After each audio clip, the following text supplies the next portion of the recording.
We had an amazing night of basketball last night, headlined by 52 points from Steph Curry. Headlined by a 61-point triple-double from Nikola Jokic. Big games from D-Book. Big games from Giannis. Couple other big games, and a couple people sold last night. So we got to talk about all of this. Oh, and shout out to Ant, too. Clutch performance as well. But, y'all, I'm going to give you guys the floor. Y'all want to start with Steph Curry or y'all want to start with Jokic? I want to start with Westbrook, but I mean, you tell me what to start. if that's not an option, then I don't mind, but that's where I want to start. Mars, a lot of times, I apologize, Ron, but a lot of times we hear people, especially players in particular, they'll say stuff like, you know, this isn't what lost us the game. That didn't lose us the game. That 100% lost us the game. 100%. Yes. That's what lost us the game last night. You make that layup, we go up. You miss the layup, and on top of you smoking the layup, you foul. He goes to the stripe, ices the game. There's your game right there. Now, me, Ron, being the teammate that I am, you have to be positive with Russ. We can't talk bad about Russ. Russ, you're better than that, right? Russ, you are a better player than that. You have to be better in that situation, and you will be better in that situation the next time. But that right there, that's inexcusable. And I know that you'll be better the next time, Russ. I know you will be. But you can't be forceful with Russ. Russ, you suck. And no, you can't do that because you're going to lose him. And I don't want to lose him. Ron, what's your thoughts as the Russell Westbrook guy? I mean, really, it just happens. It's no excuse, but like, it happens. I don't know. Do you? So what doesn't. do you do? Do you not close out hard right there? No, because here my biggest issue, right? He missed the layup, right? That's number one. We could start and stop there, Mars. He didn't have to take the layup. No. They were up. We were winning the game. And there was no shot clock. He could have dribbled and just got fouled. But cool. He didn't do that. He took a layup. The layup, I have no comment on the layup. That's fine. Wide open layup. Some would say that's a better opportunity than making 2 free throws. I understand that. He then proceeded to miss the layup. And then he decides that he can't close out without fouling. And then if you want to like even go back in time a minute before, he started ball watching and let Anthony Edwards cut behind him. And that led to Anthony Edwards making that layup with like a minute and a half to go. Wide open. The left-hand layup? Yeah. Oh, that was Christian Brown, wasn't it? That was Russ? Yes, that was Russ. Yes, that was Russ. The one where Julius Randle dropped the backdoor pass. Yes. That was Russell Westbrook was the one who was ball watching. Okay. He lost Anthony Edwards and then, Jokic from protection. So, like, it was a bad minute and a half. But that last 15 seconds is some of the lowest IQ basketball I've seen in a long, long time. That was bad. Yeah, I'm usually with chill, where it's like I don't believe like one moment or 2 moments are the reason a team wins or loses a game. They lost that game because of those plays right there. That's why they lost the game. Now, in a perfect world, could they have been in a position to where those plays wouldn't even have mattered because they would have just been winning comfortably? Sure. But based on the situation, those plays are unforgivable. And on top I don't know what that does for their playoff implications. They could have been 1 game behind Houston. They're now 2 games behind Houston. Now the Lakers are half a game behind them. So, like, it was a big loss. It's a bad loss. So, yeah, shout out to Russell Westbrook. And on top of that, the idea that going into the playoffs, I mean, don't get me wrong, they didn't have MPJ last night. They didn't have Jamal Murray, and they still were in the game. But to hear stuff like, that this one play, we shouldn't have been in this situation. Well, the idea that you shouldn't be in these situations is suggesting that these other teams aren't going to play up to the standard that you play to. Only except Minnesota did. I mean, Julius Randle had a great game last night. Anthony Edwards got going in the 4th quarter. It was obvious that this was going to be a nip and tuck game, which means that our mistakes have to be to a minimum. Like this isn't a game where we're plus 13 and we can afford to turn the basketball over once or twice. No, this was a back and forth, 1 possession, 2 possession game the entire 4th quarter and the overtime, which means that we can't afford to make any mistakes that are substantial. You compound the miss layup with fouling to go ahead. Didn't have to score because we already had the lead. You could go to the free throw line and basically put even more pressure on Minnesota to have to make a 3 to tie the game. You can do that, but instead you missed the layup, and then closing out, Ron, this is what I'm talking about when I talk about closing out with the right hand. This is exactly what I'm talking about when I talk about closing out with the right hand. You're chasing McDaniels at the long ball line.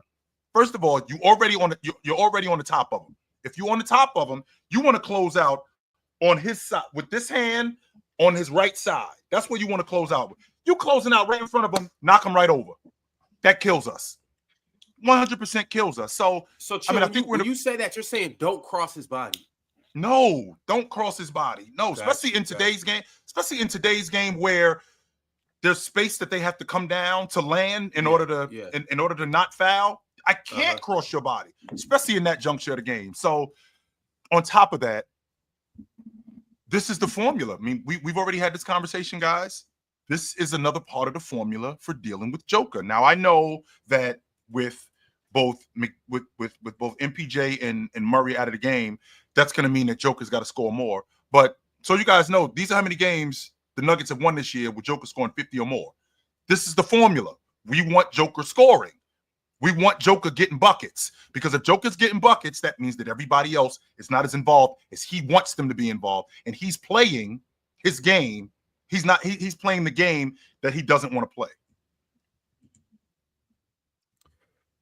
Yeah, that was kind of they would have won with him scoring 60 if Russell Westbrook doesn't do that. So it's like, I guess. I mean, they are 0-4 regular season and postseason when he scores 50. So I don't know, but then the game he scored 49, they won. So I don't know. Yeah, I don't know. It's just like, I guess if that's the formula, but then I watched the Lakers hold him to 6 points, and that looked like the best defense anyone's ever played, and they won comfortably. So maybe that's not the formula. I don't know. I don't think this loss has anything to do with Jokic. I don't think this loss has anything to do with Jokic, if I'm being honest. It's just Minnesota played well. Anthony Edwards came alive late. Very physical game. A lot of fouls. Mm-hmm. Jokic had 5. Randall had 5 for what felt like 25 minutes. Rudy fouled out. Like, there was a lot of fouls. But I think it was a great game. That's one of the best games of the season, in my opinion. And also, shout out to Nikhil Alexander Walker. Amazing game. He's probably the biggest or second biggest reason why I think the Timberwolves won that game. He was amazing last night. So shout out to him. But that was a very good game. Very good game. During Ant's post-game interview, he basically, like, they started asking him questions. He told, I don't know who it was that was interviewing him, but he told her to hold up. Called Nikhil over there. He said, wait 10 seconds. Called Nikhil over there and said, you don't need to be interviewing me. You need to be interviewing him. He's the reason why we won the game. Mm-hmm. Talk to him. He's right. I think he's right. I think Nikhil was amazing last night. He's been really good all season, but last night was like, he played practically a perfect game, in my opinion. Like, for what you could expect from a Nikhil Alexander Walker, he was amazing. That tipping in the middle in the first overtime, that was a big deal. Did he just lock the case for his cousin to win MVP? I mean, I think the case has been locked for Think about it. Like, if you want to make that the storyline, I guess, but Shay's been the MVP for a minute. So I mean, I don't think. But actually, no, Mars. You know why? Because if they win yesterday, Joker's the league MVP. Nah. That's good. See, you know who called Jokic the MVP yesterday? Your cousin. Shaq said they passed it down to the MVP. I was like, that's a great switch up from last year. Mm-hmm. Look, man, the minute Russ made those quote unquote mistakes, I was like, I'm off the internet for a while, because I know what's gonna happen tonight on Twitter, and I don't really want to see that. Y'all know I didn't call Russell Westbrook one of the top 50 passers of all time, so bringing me up here was a bold choice, Ron. But I do want to say, I hate that one of the best games I've ever seen in my life happens. One of the most historic nights in NBA history happens. I missed the intro. Ron, did you go through why this night was so historic? I didn't. But if you want to talk about the historical, why was it so historic? Let's start with this game, though. Stay on this game. We'll get to the Steph Curry. Mm-hmm. We'll get to the history of all of this right after this. But I just want to say, I would love if we could just be positive about what we saw last night. Please. It's a great game. Mm-hmm. It was double overtime. This is only the third double overtime game of the season. We witnessed one of the greatest players of all time deliver a signature game.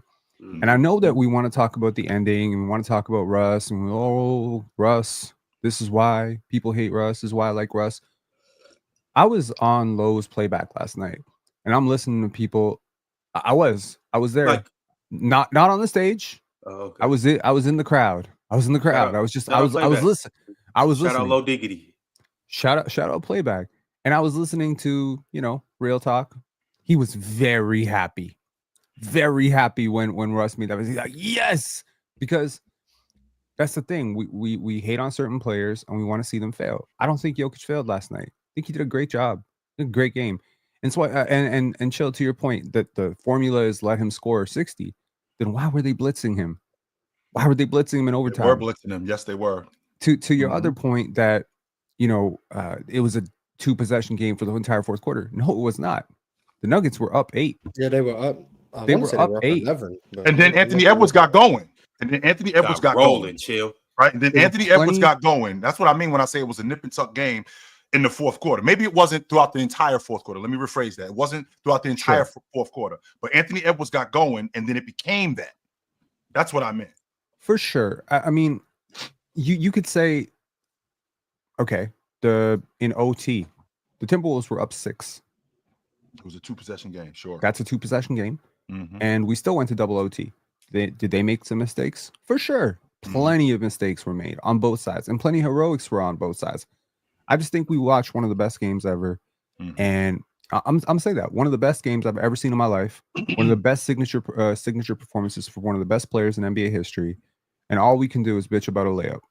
We're not bitching. Pen up. Not just Jokic. Anthony Edwards, he put on a hell of a show in the fourth quarter. Yes, he did. Yes, he did. And so we saw. So we not only saw 13 in the fourth, and I think he went into the fourth with 12 points. 10 points. Yeah. That's it, Ron. He didn't score in the second quarter. And we complain that we don't have rivalries, and we complain we don't have rivalries in the NBA. Is this becoming a bit of a rivalry? And I mean, if Minnesota win every time? But when's the last time Denver beat him? Game 5 last year? Sure. Right? Yes. What did that series go to? 7. So I mean, 7-game series to do this and then without they give you Murray, fireworks all season. Hey, to do this without Murray, they've been blowouts. So besides this game, every time to do this without Murray and Porter is pretty damn impressive. No, agreed. No, Dante. Don't leave that part out. Is it tomato, Mars? No, it's not. Is one player missing his two best sidekicks and the other team's not? Was Pablo Prigioni there? No. Facts. But point being, Denver lose to Minnesota quite comfortably practically every time they play them. Last night was a great game, amazing game. Rivalry, because Chill said it can't be a rivalry if they kick your ass every time. That's what he said. That's not a rivalry. If I keep kicking your ass, it's not a rivalry. So Russell Denver Chamberlain keep losing. Wasn't a rivalry. You got to win at some point.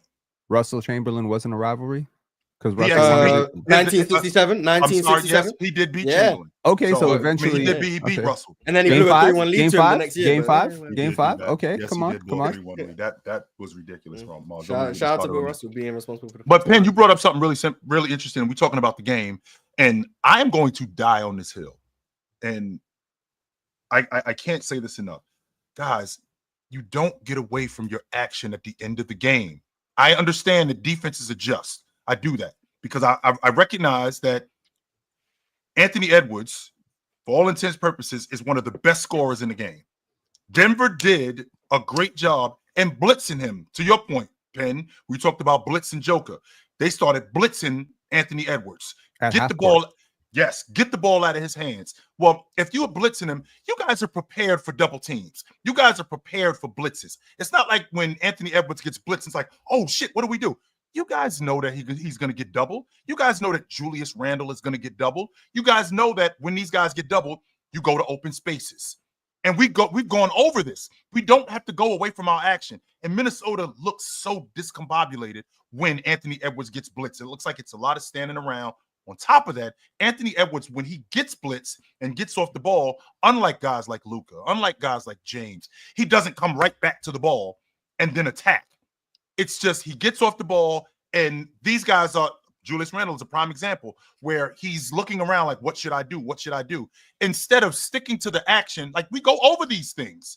Instead of sticking to the action that we run And it clearly has worked throughout the course of the game, because that's not the first time Anthony Edwards got blitzed during that game. That's not the first time that he was doubled throughout the course of that game. He was doubled quite often. And you guys stayed with your action. You don't have to go away from your action at the end of games, because the game is now nipped up. Sure, there are possessions that, especially when we get this close in the game, where we can't, our margin of error is short, but we can still run our action. And I felt like that's one of the biggest problems with Minnesota's offense. They go away from their action. Chill. Minnesota might have the worst offense I ever seen. Ever? That was terrible last night. I don't get it, man. It was just terrible. It's like I don't get it will just force anything. And it's like the ones that he should force, he doesn't. And the ones that he doesn't have to force, he forces. Yep. And Ant's an incredible player, so he can get away with that. But the other guys, like, you got to understand, when somebody's getting doubled, that means it's 3-on-4. It's 3 defenders, and you have 4 offensive players. Mm-hmm. When Ant swings the ball out of the double team, everybody just looks like a deer in headlights. Like, you should literally get the ball and either shoot it, move it, or attack. And the best thing to do is attack, because it's 3-on-4. Make the defense scramble. Make the yes. It's got to be. I don't. It it's no. Nikhil can get downhill. Julius obviously can get downhill. Mike Conley is the smallest, fastest player on the court. He can get downhill. It's no way that the ball doesn't get swung out of the double team and they don't get a layup. They don't get an open shot and still gets downhill with the best of them. It's just still. I don't know. I'd be like, what the fuck are you guys doing? I got a question for you. I got a question for you guys. That's what's going through my head. Sure. I got a question for you guys, and I was wondering how you felt about this. Am I ridiculous to think that, because I've heard Anthony Edwards mention about him watching tape of Luka over the course of this season. Am I ridiculous to think that by next season, considering what he did this season with the 3-ball, am I ridiculous to think that by next season, Anthony Edwards can come back as a 7-8 assist a game guy? You've asked this question before, I'm pretty sure, on one of these platforms. And yeah, he can do it if he assists farms, but he's not going to magically morph some super high processing court vision. I think that's very hard to figure out. Like, it can get better. As I said to you the last time, I think you asked this question, RJ Barrett got a lot better as a passer. There are players who get better at this, but there's like a upper limit to how much better. So there's a ceiling here. Like, he's not going to turn into Magic or somebody like that. I'm not saying that. When you watch LeBron James when he was 15, 16 years old, when you watch any generational playmaker at that age, Luka, when he was 15, 16, they were making passes that most 23-year-olds could only dream of. So they're just so advanced. It's because the game is just so slow for them. They process the game at a completely different level. So when we talk about CP3, when you're talking about like those great playmakers, I don't think Ant's ever going to get there. Can he become more functional? Hell yeah. I want to point something out, because my co-panelist Swiper had a dentist appointment, so I gotta point this out on his behalf.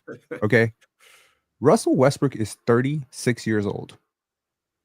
Don't leave that out. He'll be 37 in November. Yes, he will. There we go. Russell Westbrook has played a lot of miles, and he's played them all going 100 miles an hour. Okay, this is a guy whose body is taking like a toll throughout his NBA career. 36 years old. He played 36 minutes last night. And his team is down. And I want to remind every single person out there who's saying all sorts of crap about Russell Westbrook. He's on a minimum deal. 2 years, by the way. 2-year minimum deal. He has a player option. He's probably going to opt out. But I just want to point that out. Pen, are we listening to you tell us that Russ was gassed? That's why he's old. That's why he blew that layup. Is that what I'm listening to? Let me throw some context out there. Please. To any person who's ever played basketball, mistakes like this can happen. Sorry, Mars. Sorry, Mars. You're out of this a mistake like this can happen. Brother. I have blown a game by bouncing a ball off my foot, and we were up 1. Yes, I have cost my game that way. Ron over here has blown an open layup. Yes, you have. That's a fake story, but I have missed open layups before. That is not a fake story, Ron. You got a game tonight. I'll probably miss open layup tonight. My point is, get Ron off the floor. He's killing us. This can happen. And I also want to point out to everyone saying that Russ shouldn't have taken that shot. Do you know that Russell Westbrook is a sub 64% free throw shooter?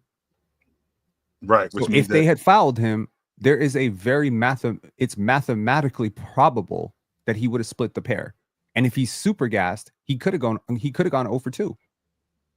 Nikola Jokic missed a free throw that could have sent this game away. Aaron Gordon did too. Aaron at Gordon 80%. missed one too. Mhm. So 80%. it's like in a game like this, someone was going to lose, someone was going to win. If the Denver Nuggets win, what are we talking about? We're talking about Chris Finch's coaching. We're talking about late game decisions. We're talking about a lack of cutting, a lack of offense. Chris Finch needs to be fired. Their offense needs to be restructured. Ant needs to become a better passer. Well, because the Denver Nuggets lose.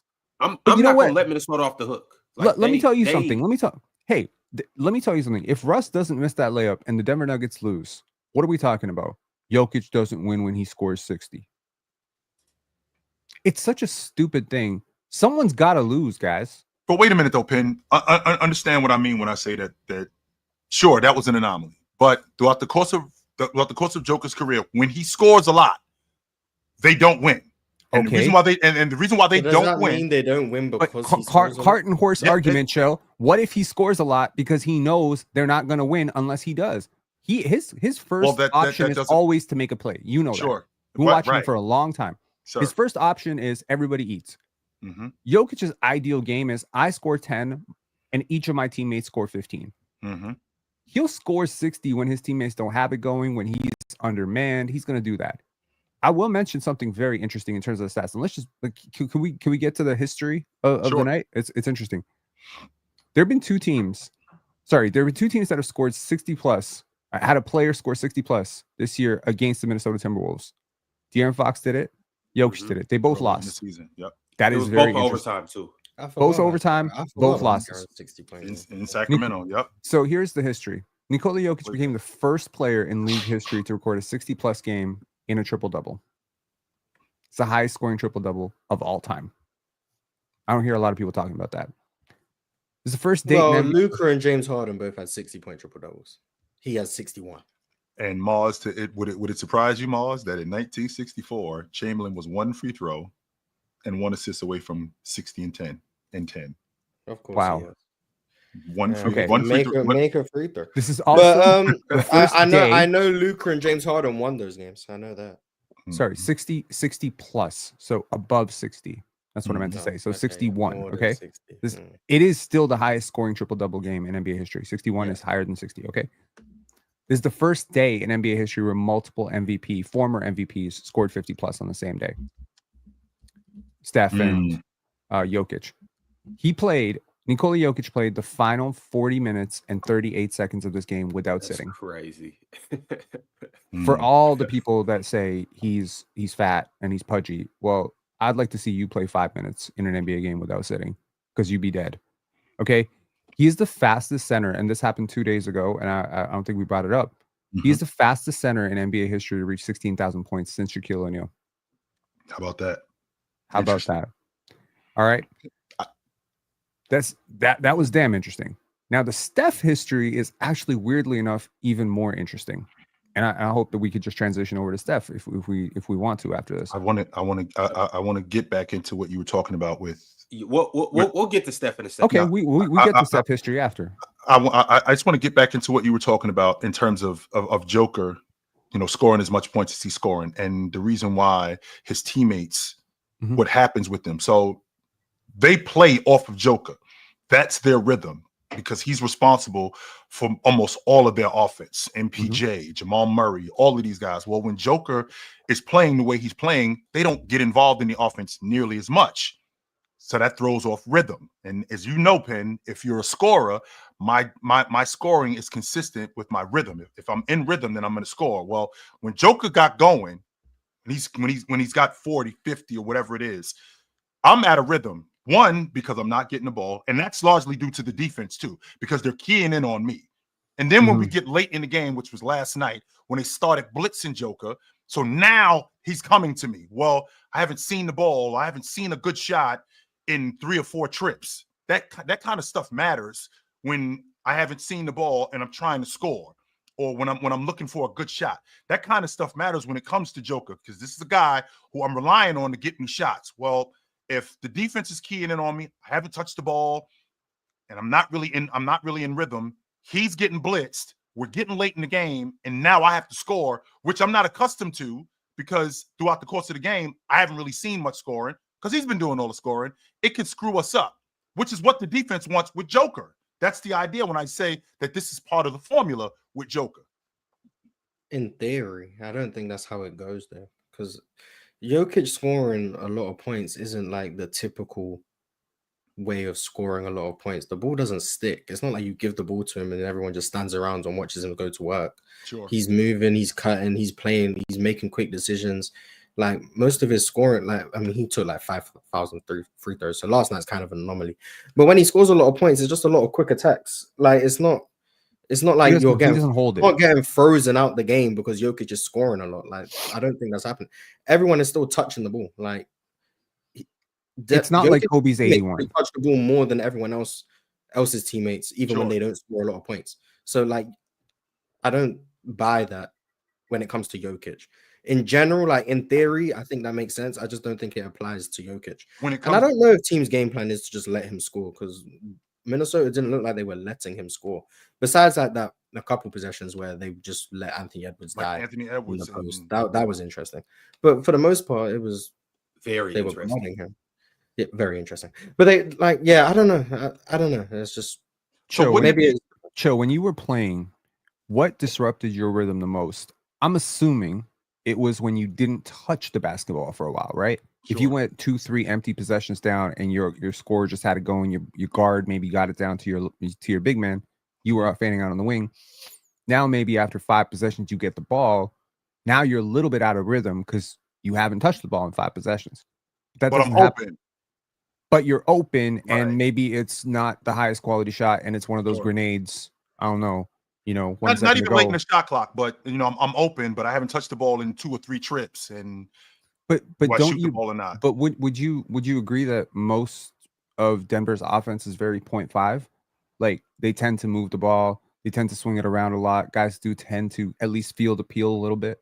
Yes, but that's what goes back to that's what goes back to my original point, that with the defense keying in on guys. So Joker doesn't just pass, to Mars's point, to counter your point, Mars. Joker doesn't just pass to pass. Joker is passing because he's looking for something good. That's why I've always felt like when Joker gets the ball, something good is going to happen. Whether it's somebody diving to the basket, whether it's somebody coming off a pin down, whether it's somebody flare cutting. I feel like something good's going to happen because Joker's going to make the right read. He's not just moving the ball to move the ball. Well, that's where the defense comes in. So MPJ, he might have scored 2 trips ago. So Joker might be looking for him. So what I'm going to try to do is I'm going to try to keep the ball away from MPJ. Well, now Jamal Murray, who has missed 2 or 3 shots, he may go to him, and that might be something different. So I'm not saying that the ball doesn't move with Joker. I'm just saying that the defense keys in on certain guys, throws certain guys off, and makes Joker now have to be more of a scorer because he is passing to MPJ, or MPJ might not be open where he wants him to be open. So now I got to score the basketball. Okay. You said you love nerds. I'll give you a nerd stat. Love nerds. But love nerds. Okay, cool. So he scored 61 points, right? 100%. What percentage of his team's shots do you think he took? Last night, if I had to guess off the top of my head, if he scored 60, I'm guessing at least a third of those shots were from him. No, we have he took like 30. We have an amazing chill. You might be a visionary. Yeah, do you know exactly how many what percentage of shots he took? 33 point. I think it was 33.3. Hang on. Well, Mars, if you think about it, 33.7. Well, exactly a third. 29. But he also took like half of their free throws, so it's probably closer to 40% of their total scoring attempts.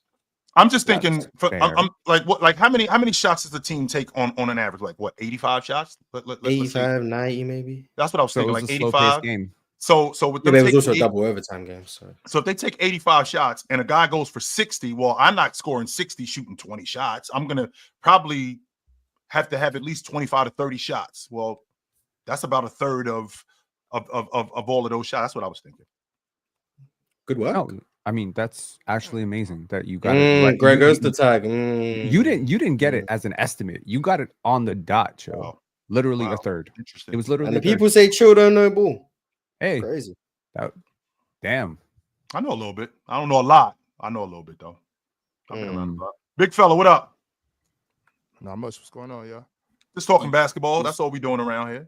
What's good, Ox? And before we move on to the other game, Ox, I do want to hear your thoughts on the Timberwolves and Nuggets. But I also want to shout out a couple players from this game that I think just played phenomenally and just deserve a little more recognition. The first guy is Aaron Gordon.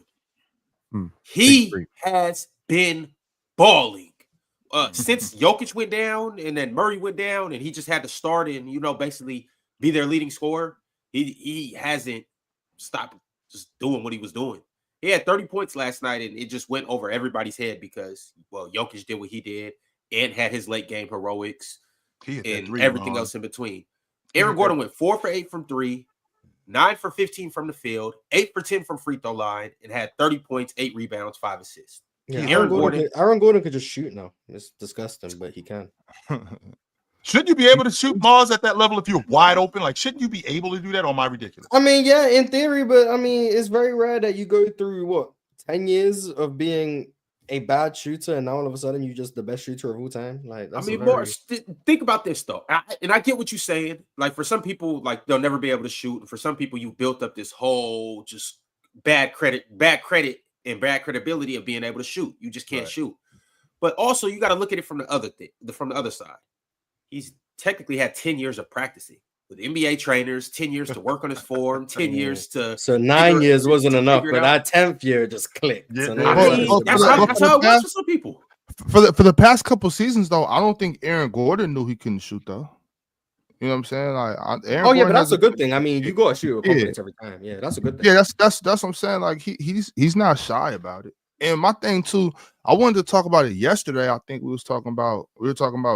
I don't know, y'all kind of went all over the place with it. 3-point shooting and contested shots and all that and difficulty. I think it was the Jason Tatum conversation, right? And my thing has always been like, I think shooting smart shots, shooting good shots, shooting open shots, I think that contributes to you being a good shooter. You know what I mean? So imagine me taking shots that I can make. Imagine me doing that. I like that. Aaron Gordon was balling yesterday. Yeah. I think obviously, Jokic, went crazy, but I think for the most part, I think everybody saw what Aaron Gordon was contributing to last night. Hey, for real, if he continues to play like this, like I feel completely different about Denver.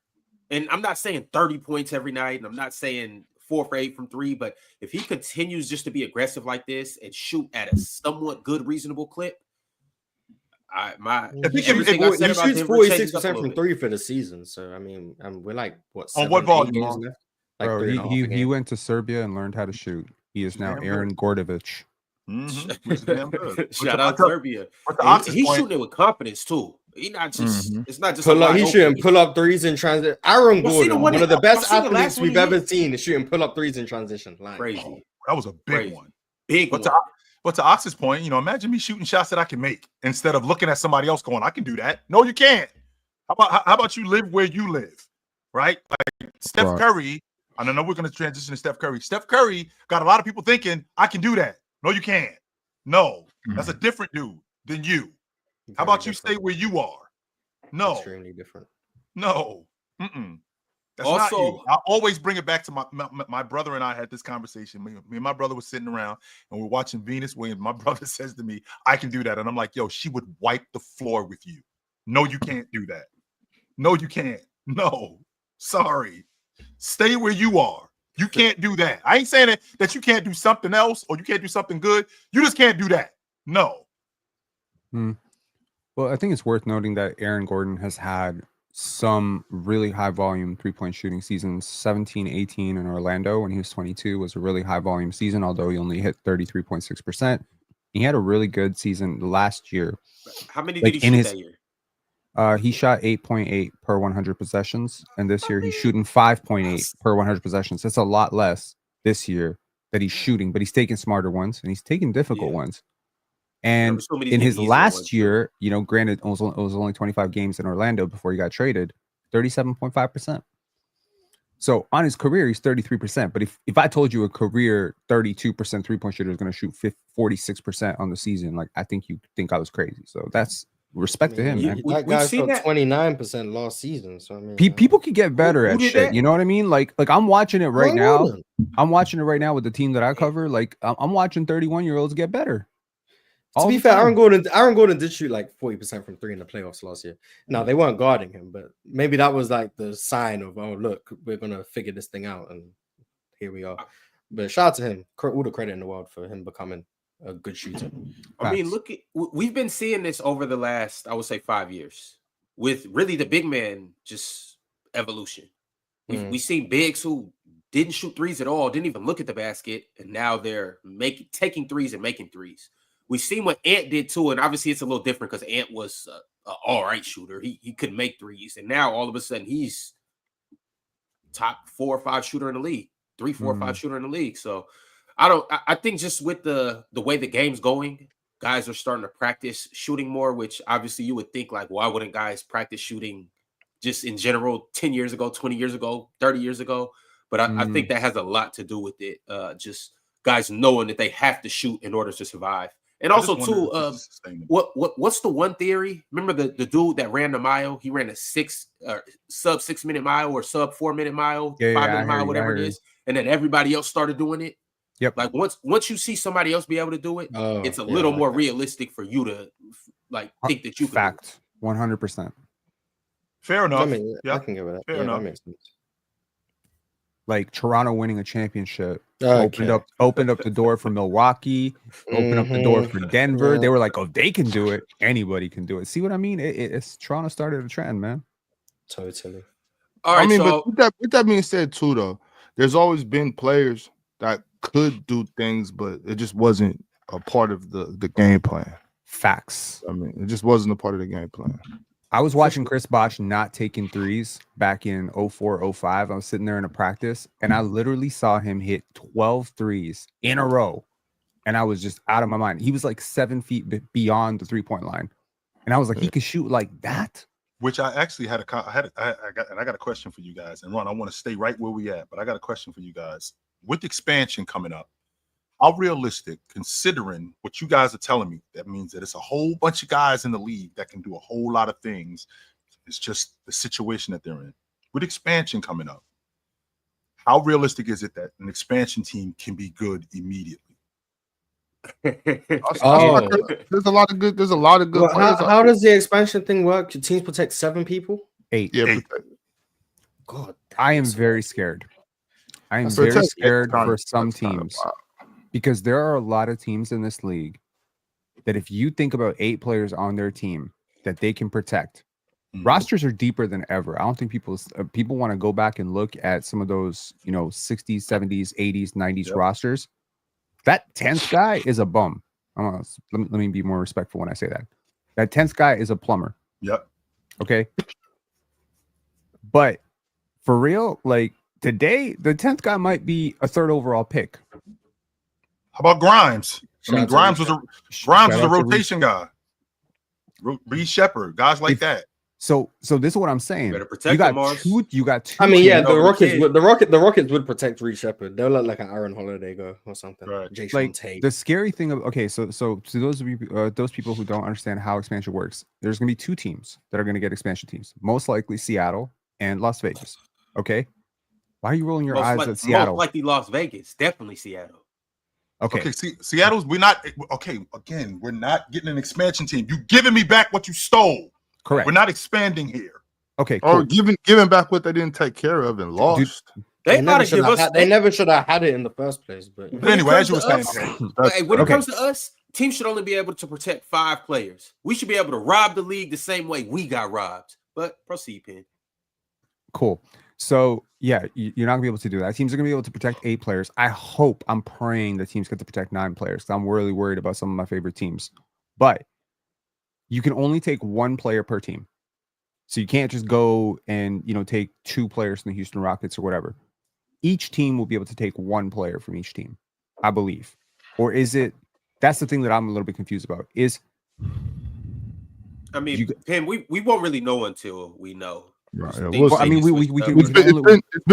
been a long time. You never know how they do it now. We can only speculate, but I believe that up ahead into expansion, once we get the rules, you're going to see some roster shuffling going on, where you're going to see some teams that are going to consolidate 3-for-1s and 2-for-1s because they don't want to lose their really, really good talent for nothing. Pim, watch Memphis. Watch Memphis. If it was this year, watch Memphis not protect Triple J. They can't. They Well, no way. the players that you won't protect No. are They're not your trying- super blow. They're not trying to run that back to you. We got a big ass max for Triple the J. last- I know I said what I said when I said it, but come on, Triple J. They not trying to boy. run that bread. They gonna be like, he's available. This is really worth thinking about. 10 years ago, there were a lot of bad contracts in the league. The last time we had an expansion, there were a lot of bad contracts in the league. There were a lot of bloated contracts that an expansion team would never, ever take on. Now, there aren't a lot of bad contracts. There are a lot of teams that don't have a single bad contract on their So the books. Suns not going to protect Bradley Beal? Is that what I'm Of hearing? course, they're not going to protect. No, they're not. Triple J. I promise you. Be rad and Triple J. The Suns probably trying to expedite this expansion. They just like, hey, bring in the Sonics this year. Bro, the Suns are like sending envelopes full of money to the Seattle Supersonics. Please take Bradley Beal. You need a star for your new expansion team. No. Yes, we do. So teams are not going to protect their super pricey veterans, provided it's not like a league MVP type. 100%. Paul George is not getting protected. Whoa. Ain't no whoa. Paul George is not Vegas getting is a good spot for that, brother. Oh, not Vegas. Okay. So to answer your actual question, is there a chance that team could be good? Bro, there's a chance that team could be really good. Yeah. There's a lot of really good players. And again, like I said, Ron, I wanted to stay where we are because we were talking about Steph Curry and guys who can't do. They think that they could do what he can do, but there's a lot of really good players in the league. A lot. That's why I brought that up. Fellas, and before we transition to Steph Curry, y'all know what time it is. If you are watching this video right now, make sure you turn on your notification bell first. Like the video, subscribe, and shout out to all of our members, exclusively and specifically our Hall of Famers. They go by the name of Multi-Kenny, Cheese, SSGSS Popo, Minor, Tyrus Williams, and Vale. Those are the GOATs. Those are the Hall of Famers. Y'all should get like them. Oh, and speaking of a great announcement to our Hall of Famers in our community, you guys know when the PCL results will be revealed? Friday, right? Today, right? Today. Yesterday. Today. So you guys just stick around. We'll talk about Steph Curry. I'll read some super chats and we'll get around to who advances to the Elite Eight. And unfortunately, who got to watch from the stands or the comment section or wherever you're going to be watching. We doing that today? Yes, Yeah. Nice. Dope. Before we do that, though, you guys already know that there's an app called PrizePicks that you need to download. And after you download it, make sure you use promo code PANEL. And when you play just $5, you will get 50 back instantly. Yes, on PrizePicks, you can run your game, control your game, and win your game. All you have to do is choose 2 or more players, go more or less on their player projections, and you enter your contest to win whatever money that is available for you. And we are going to show you right here, right now. On PrizePicks, we have $20, and we're playing that to win $860. Today, we are going all assists. Now, granted, it might be some rebounds and points along with those assists, but for the most part, everybody on here has assists. So we're starting with Amin Thompson, the Rockets' best role player. PRA 25.5. I like Amin to do that because, well, he always has his hand involved in everything. And then we're going with the second best passer in the NBA, Tyrese Halliburton. 9.5 assists, more against Charlotte. I like my chances. And then we're going with the best passer in the NBA, Trae Young. 11 assists, more. Well, he averages more than 11 assists, and it's against the Dallas Mavericks. I like my chances on that. And then we're going with Tari Eason, the Rockets' second best role player. 7.5 rebounds and assists. Well, he's a dirty work guy. He gets his hands involved in a lot of things, so I like that as well. He might just have 8 rebounds alone and assists or just whatever. And then you got Jared Allen. Now, this one's kind of tricky, y'all. It's a little tricky. We need 3 assists from the big fella. It's a demon pick, but hey, chances make champions. And last but not least, you got Derek White and Tyler Hero to combine for 11 assists. That's how we rocking today. Y'all let me know how y'all feel about that. And if you guys do hit, make sure you send a screenshot to the TikTok or to the Instagram so we can give you a shout out for using our prize picks. Thank you. Come again. Did I tell you that Matas Buzelis was going to sell? Or did I tell you Matas Buzelis was going to sell last night? Told you, man. Scotty Barnes been locking up. Now don't go. Don't go check out Scotty Barnes' box score. Don't go. No, on my way right now. Let's go see. Yeah, you opened up a can of worms. Let's see. He also had 9 points. I'll save you. Oh damn, 4 for 14. Yeah. Oh, so Matas was locking up too. Let's go to the numbers. Yes, he did. Scotty Hey, locked himself up. Matas was 3 for 5. Hey, efficient 9 points. Nice. Plus 12. What's his box plus minus? Matas box plus. Oh damn, negative 2.5. Scotty Barnes, come on. Sell me. Negative 12.7. Oh no, Interesting. Barnes. Yeah, Scotty had a bad game last night. We officially are mathematically eliminated from the play-in, so thank God we can stop talking about that. Oh, shit. nice. I really thought you was about to make a push. Yep, me too. Championship. Well, in case you don't know, this Friday we actually will be watching you guys on Playback. Pin. Against who? The Pistons. Good who? No way you set up a pen. Raptors. Hang on. Raptors and Pistons. First of all, I don't know if Cade's playing. Cade versus Scotty. Is Cade for sure playing? If he's not, then you're in trouble. Dennis Schroeder's playing. It's good hoops, y'all. So we'll see you Friday on Playback's main stage, and it'll be a good time. You put it's on the main stage. Yes, they're setting up. They're setting up a hate watch besides the main stage. Lord. So Ron figured out that a lot of Pistons fans don't like me. Yeah. He also figured out that apparently I don't like the Pistons, which is cap, by the way. I do like the Pistons. You just don't like Hayes. What's up, beef for Detroit? Yeah, you just don't like Hayes. Oh, and you don't like, Detroit natives. Oh, he gonna be there too. Or I don't like Detroit natives. Some. I gotta tell you, I got a lot of love for a lot of Michigan products. Okay, a lot of Michigan. Yeah, no, I got a lot of love for a lot of people that come from Michigan, and a lot of people come from Detroit. Maybe not certain people, but most people that come. Notice that this man did not have his hands up. Oh no, this free world got you gassed up. But all right, y'all. Let's go ahead and transition. We got to talk about another legendary performance last night. A 52-point performance last night from a dude who, well, years later, I'm still trying to figure out how he's still doing this. Stephen Curry is nothing short of phenomenal, and the Golden State Warriors leapfrogged the Memphis Grizzlies after a 134-125 win last night. And Steph Curry, well, he had a monster performance with 52 points. 12 threes. Jimmy Butler also chimed in with 27 points. Draymond Green had a triple-double. John Moran, on the other end, he had 36 points. And a guy who was in MVP conversations, Triple J, he only had 22 points. He fouled out, right? That's real carryability right there from Steph. All I know is I need Memphis to keep losing. I need Minnesota to keep winning. We need Memphis to get into that play-in. You know what I mean?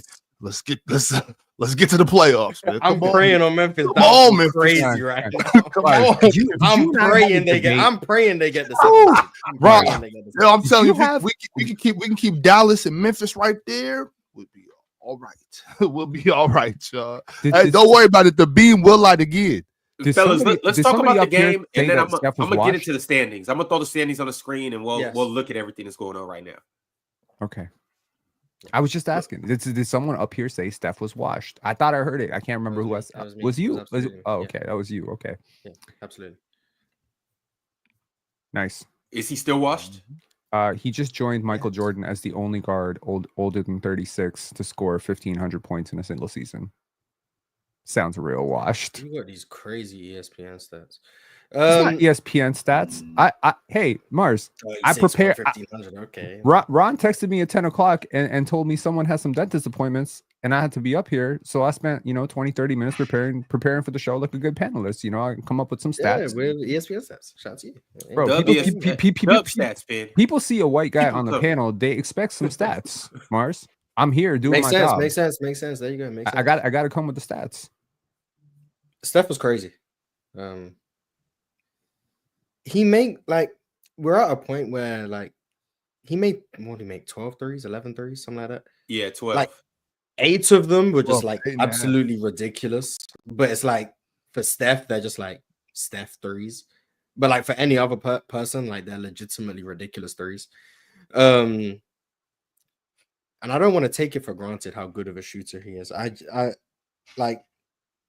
He's so far better than everyone at shooting the basketball. That is like, it's genuinely funny. I've never seen anything like this. Shout out to the Warriors for handling business against the Grizzlies. Appreciate them. Shout out to Steph. I think was the Grizzlies the team he had like 2 points against earlier this season? Was it? Mm-hmm. I don't think he wanted. Yeah, I don't think he wanted that to happen again. The absolute opposite happens. But yeah, I mean, I think the Steph, Jimmy, Draymond, Quinton Post, Moses Moody, core 5. I like that. It's actually B Pods. Well, I mean, you can throw Quinton Post in there, I guess, but with that starting lineup of B Pods, Steph, Draymond, and Jimmy, they are 12-0 now.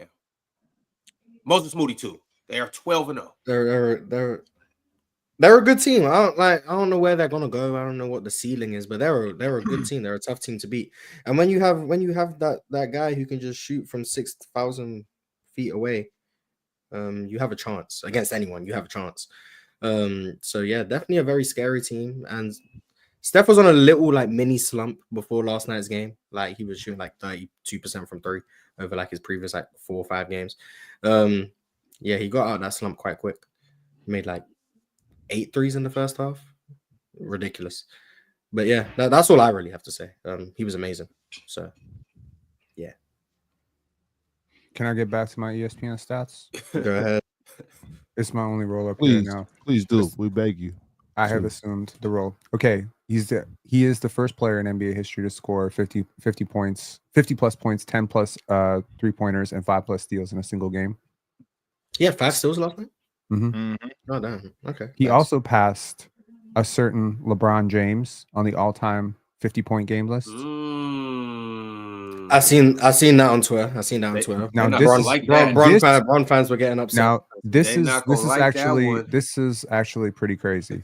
He passed Jerry West during this game to become 25th all-time NBA scoring on the NBA all-scoring list. So to pass the logo in this type of performance is such a signature move that I have to believe that he knew what he was doing to some extent. Like, you don't think that when you're about to pass the freaking logo that you don't know that 25 million people didn't message you before that being like, hey, Steph, you're like 30 points away from the logo. I don't know. I feel like you prime up for games like this. So he actually said, I got a little emotion about that. It was very special in his memory, what he meant to our organization, the league, to the world of basketball. That's the logo. Some people forget Jerry West was a very, very huge part of the Warriors. So Steph had a really good relationship with him. So to pass one of your, mentors, idols, whatever, Jerry West is also the reason that the Splash Brothers stayed together. I don't know if the logo. A lot of people forget that they were looking to trade Clay for Kevin Love, and Jerry West said, "Not over my dead body. Like you're not." He threatened to quit. He actually threatened to quit. He said he was going to quit if they did that. He was quit. Yeah, he threatened to quit. Cry, baby. He was like, "Nah, we ain't doing that." Steph is only 103 50-point games away from tying Wilt. He also, believe it or not, he also has the most 50-point games after the age of 30 years old. Oh, they don't count. Yeah, basically him and LeBron. But yeah, that makes sense. He's got the same amount of 50-point games as Damian Lillard, I think. So, he passed Dame. Because Dame had more than LeBron. So if he just passed LeBron, I guess he tied Dame. So yeah, they're on the same level in terms of 50-point games. Shout out to him. Well, but yeah, I don't know what else to say about Steph that hasn't been said. Like, because we did this when he had that game against Orlando, and that was like a month ago. Is there anything more to add to the legend of Steph Curry?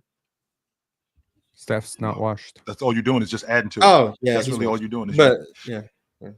You just adding to the legend of Steph Curry when you're talking about him, because the stuff like this that he's doing. That's why I don't want to discount it. I want to make sure that I'm clear when I'm because it's nothing short of phenomenal what he's doing. But I mean, with the exception of the skyhook, he's got the most lethal shot in NBA history. You guys know that Steph Curry, he's got 27 double-digit 3-pointers made in games. I don't think there's anybody close to that. He's got 27. The next closest is Clay at 9. Yeah. So Damn, that Dame, you so that suck. What the hell? means, Ron, that means that there's nobody and that's triple, by the way. And that means that there's nobody who has 10. He's got almost 30 games where he's made double-digit threes. He And last probably night, gonna finish with 30. I mean, and last night I feel like I should have been more excited about it, but it just felt like it was somebody who had already graduated at the top of their class, and it's just Steph Curry. This is who he is. This is what Steph Curry is about. This is what he does. This is who Steph Curry is. And the fact that Memphis is just in a free fall, it just adds to the legend of who Steph Curry is. That is what it is. And Memphis is just in a free fall right now. I mean, they've lost 7 of their last 9 games. They're half a game. Yeah, they're a half a game out. I think they're a half a game out of the play-in, or they're tied with Minnesota. No, they're tied with Minnesota. They're tied with Minnesota for the play-in. To Mars's point, Houston is rubbing their hands together like, get these dudes in the play-in, but it might not be a good thing because they might lose in the play-in. That might be the problem. They might lose in the play-in, but if they don't, I think Houston is looking at Memphis like, we want to see them. Of all the teams that we want to see them. Because I mean, Memphis got to play the Clippers. Can they beat the Clippers? The way that they're playing now, and the way that Leonard has been playing, and the way that James Harden, and the way that defense has been playing, can they beat them? Even in a one game playoff. I don't know, man. I don't. And then on top of that, and if they end up losing to them, they got to now see your boys, Ox. They would have to see your boys. And of course, you'd have to get past Dallas, but they would have to would have to see your boys. So I mean, Levine's going to shoot 2 for 12 in that game. You know that, right? I'm gonna give you right? I'm gonna give you a crystal ball. 2 for 12. 2 for 12. That's what's gonna happen. That's okay. He can shoot 2 for 12 and we still win. It's not a big deal. I don't really care. I don't care how many, what his percentage is, as long as we win the basketball game. What I saw last night was and Draymond does this because this is why it bugs me out with Draymond, because how he can short circuit, because of how smart he is. He recognizes when Curry gets going. And when he recognizes when Curry gets going, he makes it a point to get him the basketball in spaces where he knows he can score. Now, some people may say, that's just all over the place. But Draymond knows exactly where to get him the ball, how to get him the ball in rhythm, and it just works. And that's just smart basketball. And then you add in buckets, who's putting so much pressure on the rim last night that it's a recipe for success with the Warriors. And do I expect Steph Curry to, continue to shoot, 8, 9 threes in a game, knock down? I mean, I think that's asking a lot, to be honest with you, especially at this age, at 37 years old. I think that's asking a lot. But he can get going he could get going at any time, Ron. He could. That's why when I see stuff like, Steph Curry got 8 threes in the first half, I'm not really surprised because he's got that kind of game where he can get going at any point. And when he gets going, forget it. You got no shot. Chill, I told you a little while ago. It's the most dangerous man walking. He's the most dangerous man to ever touch the basketball court. And see, people when people heard you say that, Ox, they immediately think dangerous. I mean, there's more dangerous guys. Wait a minute. I don't think you understand what dangerous means. Like when you in danger when you see this dude. And Curry could very well be the most dangerous man ever to walk on the floor. Like when you see him, you have to pay attention to him. No matter who else is on the floor, you have to pay attention to him. Now, with the 3-point variance, it could go from, 8 for 13 to 2 for 12. But it don't matter though. Yeah, it don't matter though, too, because as far as defense goes, we don't know you're gonna miss the shot before you shoot it. We have to close out. We have to move. Or when Steph moves, the whole defense, that's the guy. Like before you play a game, you about to play somebody that's a real good shooter or this and that. When you're doing the week leading up to it, and we're game planning, we already, we playing the practice team, and this guy that's the guy. You know what I'm saying? Never lose him. That's how they prepare for Steph all the time. That's how they've been preparing for Steph for forever. So it's like, make or miss, you have to move your defense. He's making an impact on the other side of the floor just by moving 3 feet. He's that dangerous that he can end the game going, what'd you say, Chill? 2 for 13, whatever it is. Yeah.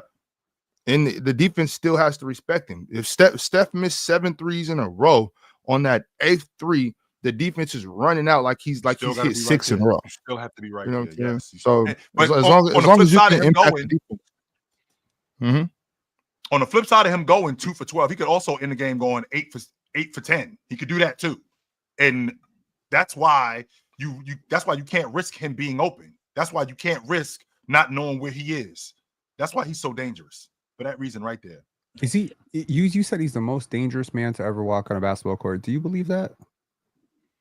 I think he's in the conversation. To be honest with you, Who else is in that conversation? Jordan, KD, Jabbar, Chamberlain, Shaq. Curry's definitely, and Shaq, LeBron, 100%. And the reason why I believe that, 100% Bryant, yes. The reason why I think that, James Harden too. The reason why I think that, Penn, is because he has something that's indefensible. 100%. Literally defensible. Well, it's not though. I watched Scotty Barnes hold him to 6 points last It's true. It happened. Well, I mean, also too, Pin, we just talked about the Memphis Grizzlies held him to 2 points earlier this season. And then he came and gave them 2 plus 50 last night. You got to that averages out to 26. As a matter of fact, can somebody other than Pin look up what Steph has scored against the Raptors every time Scotty Barnes has been there? I'm sure Scotty Barnes. To be fair, I actually don't think he puts up a lot of points against Toronto. He doesn't. Okay. But I'm not going to check because I can't bother.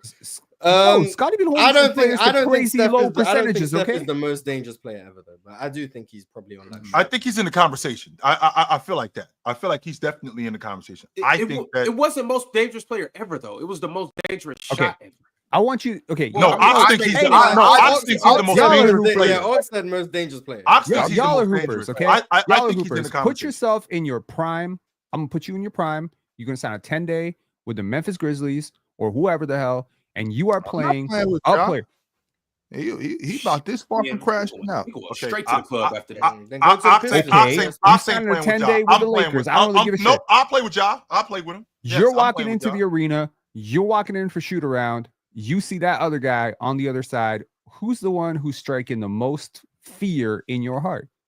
And please do not do the friggin' I'm not afraid of anybody. I'm not ducking anybody bullshit. He wants you to say it's Michael. Like, who's the player that you most would be like, Shaq. I can't believe it. Okay, so it's Shaquille O'Neal and Steph and Jordan. For me, it's yes, Jordan, yes. You know what are you thinking about, Penn? You look over there on the other side. You see Steph Curry warming up, taking half-court shots, throwing up over his head, doing like this, bro. Stop the bullshit, Penn. You're gonna be like, yo, coach. Hey, coach, my ankle hurts. I got a dentist appointment. My bad. I booked a dentist appointment during the game. Okay. Crazy. I don't. To your point though, Penn. I think there's 5-6 other guys that you could have named, just like Chill just named. But I'm gonna tell you that, like, okay, I'm on a 10-day contract. I'm the worst player in NBA history, and I have signed this 10-day contract as some sort of Make-A-Wish Foundation shit. You should probably just be scared of Stanley Johnson. You should be terrified of everyone. You're the worst player in the league. I'm saying the fear factor, okay? And you got to also factor. I'm gonna say Jordan. Position too. I'm gonna say Jordan you play number the 1. Position, so that is your primary match. I'm gonna say Jordan number 1. Okay. I'm gonna say Shaq number 2. In terms of just, I can't believe we got to guard him tonight. And Scotty Barnes number 3. Nope. I'm gonna say Kobe number 3. In terms of just sheer fear factor, I'm probably say Wilt. Wilt is up there. As I can't believe we got to guard Chamberlain tonight. I'm just thinking about, as a 2 guard, I got to deal with Jordan. That's what I'm thinking. I got to deal with him. Like, how I'm thinking if Steph is my number 5. I'm not thinking about James. It is very intimidating. The shit that he's doing before the game, that shit is very intimidating. He is like very craftsman-like. He is very great. I'm thinking Larry Bird up there too. Yes. I think Bird is damn scary too, because it's like the dude who's most scary is the guy who is most consistent. Yep. Like, he's dropping 30, you just don't know how he's dropping 30. Mm-hmm. The consistency factor is like that weighs in. I think the two-way impact of a Shaquille O'Neal, you don't know how he's going to kill you. You don't know if he's going to have 10 blocks. You don't know if he's going to have 25 rebounds. You don't know if he's going to have 55 points. You just don't know. But you know if you fuck up, he putting up 60 and 20. So that will be my perspective on why Shaq is so scary. Because I've seen teams kind of look over at Shaq and be like, no. So I don't know. Shaq, Kobe, Michael, that to me, that's my top 3. I'm just thinking from the aspect of me not having to deal with James. I don't have to cover him. Like that's somebody else's responsibility. So he doesn't scare me as much as Jordan being my primary responsibility. No, or Bryant. Shit, I forgot LeBron. I'm saying what's Bryant? I wouldn't be scared of someone who passes. I don't know what to tell you. Like, Bryant being my responsibility. You pass the ball. I'm not scared of that. Then we just send a double and it's like, oh, okay. You kicked out to a shooter. LeBron. I'm scared about the people who shoot everything. LeBron is my number 5. My bad. LeBron's my number 5. There we go. I'm saying put your foot in a place of the person that has to guard him. So I'm not just saying you as a two guard. Right. I'm saying if Steph Curry's on the other side, you're the point guard. If Shaq's on the other side, you're the opposing team center. So put yourself in the shoes of the person that's their primary matchup. Who's the scariest person? Is it still Jordan? Yes. Because I got to deal with him. He had Reggie Miller calling him Black Jesus. Yeah, I got to deal with him. They were glazing. I don't know what to tell you. Well, when your cold ass opponents are glazing, maybe there's a reason for that, Mars. Because when you see this dude up close, like the way that Bird and Magic talked about him when he was their youngster in the league coming up, and they said, "I've never seen nothing like that." That's totally different. The way that they talked about him was like, "This is some shit we've never seen before." I don't know, like I don't think I've ever seen that level of just consistent doggedness that I saw. Like that will to kind of want to humiliate you. I feel like there is that element of when I talk about fear factor.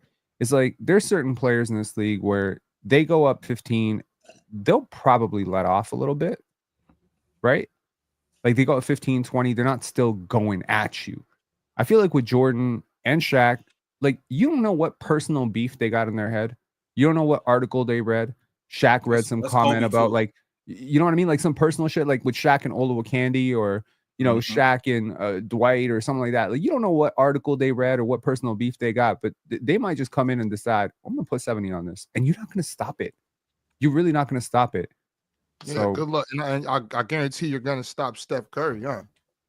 I'm not saying you're going to stop Steph Curry. I'm just saying he is not evoking the same level of fear in my heart as Kobe Bryant. Okay. The thing about it though is, Penn, it might not be fair in terms of God damn, I don't have nothing for him. But I guarantee the preparation for Steph is more than all those other guys.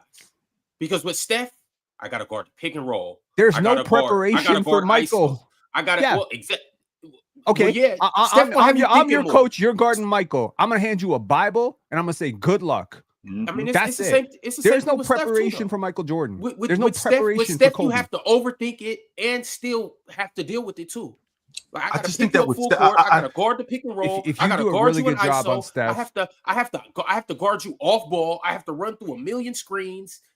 It's a lot. And on top of that, I can't touch you. I can't foul you. If I foul you, it's automatic 2 points. Which is the other guys you can't foul either. But you know, look, man, I'm not. Ron, it's a little different. You can Ron, that. Let me ask you this, Ron. Let me ask you this though, Ron. Is the pressure that Curry puts on me, is that more pressure than what Jordan is going to put on me? I think so. No, I think it's just different. I mean, Steph is like one of the very few people where like he's putting pressure on you from the moment he crosses half court. Sure. Jordan putting pressure on you on both sides of the basketball. You dealing with him for 48 minutes. He's a menace in passing lanes. He's guarding you. He's putting you in the post. Yeah, that's cool. But I think the equation is just kind of different with Steph. It's just like it's unlike anything we've really ever seen. I don't know how to quantify it. It was interesting because Ox said most dangerous, and now we're talking about who's more scary. He didn't say Steph was the scariest, but he said he was more dangerous. So who you were scared of, that's just not really relevant to the topic. Is Steph? You'd have to ask Ox why he thinks. Define danger. Well, there's a difference. You see that there's a difference between fear and being scared. You know what I'm saying? Fear is something that keeps you alive. Being scared is how you react to that fear. You know what I'm saying? So it's not like I'm scared, but I see the danger. That doesn't mean I'm scared. You know what I mean? As a man, Penn, you got to stand on your nuts and face your fear head on. Yes, you do. Yes, you do. So with that being said, I don't know who you're going to be more scared of. All I'm saying is that when Steph Curry steps on that hardwood, it's caution signs. You know what I'm saying? The red lights are going off. Like, watch out. You know what I'm saying? Sharks in the water. You know what I'm saying?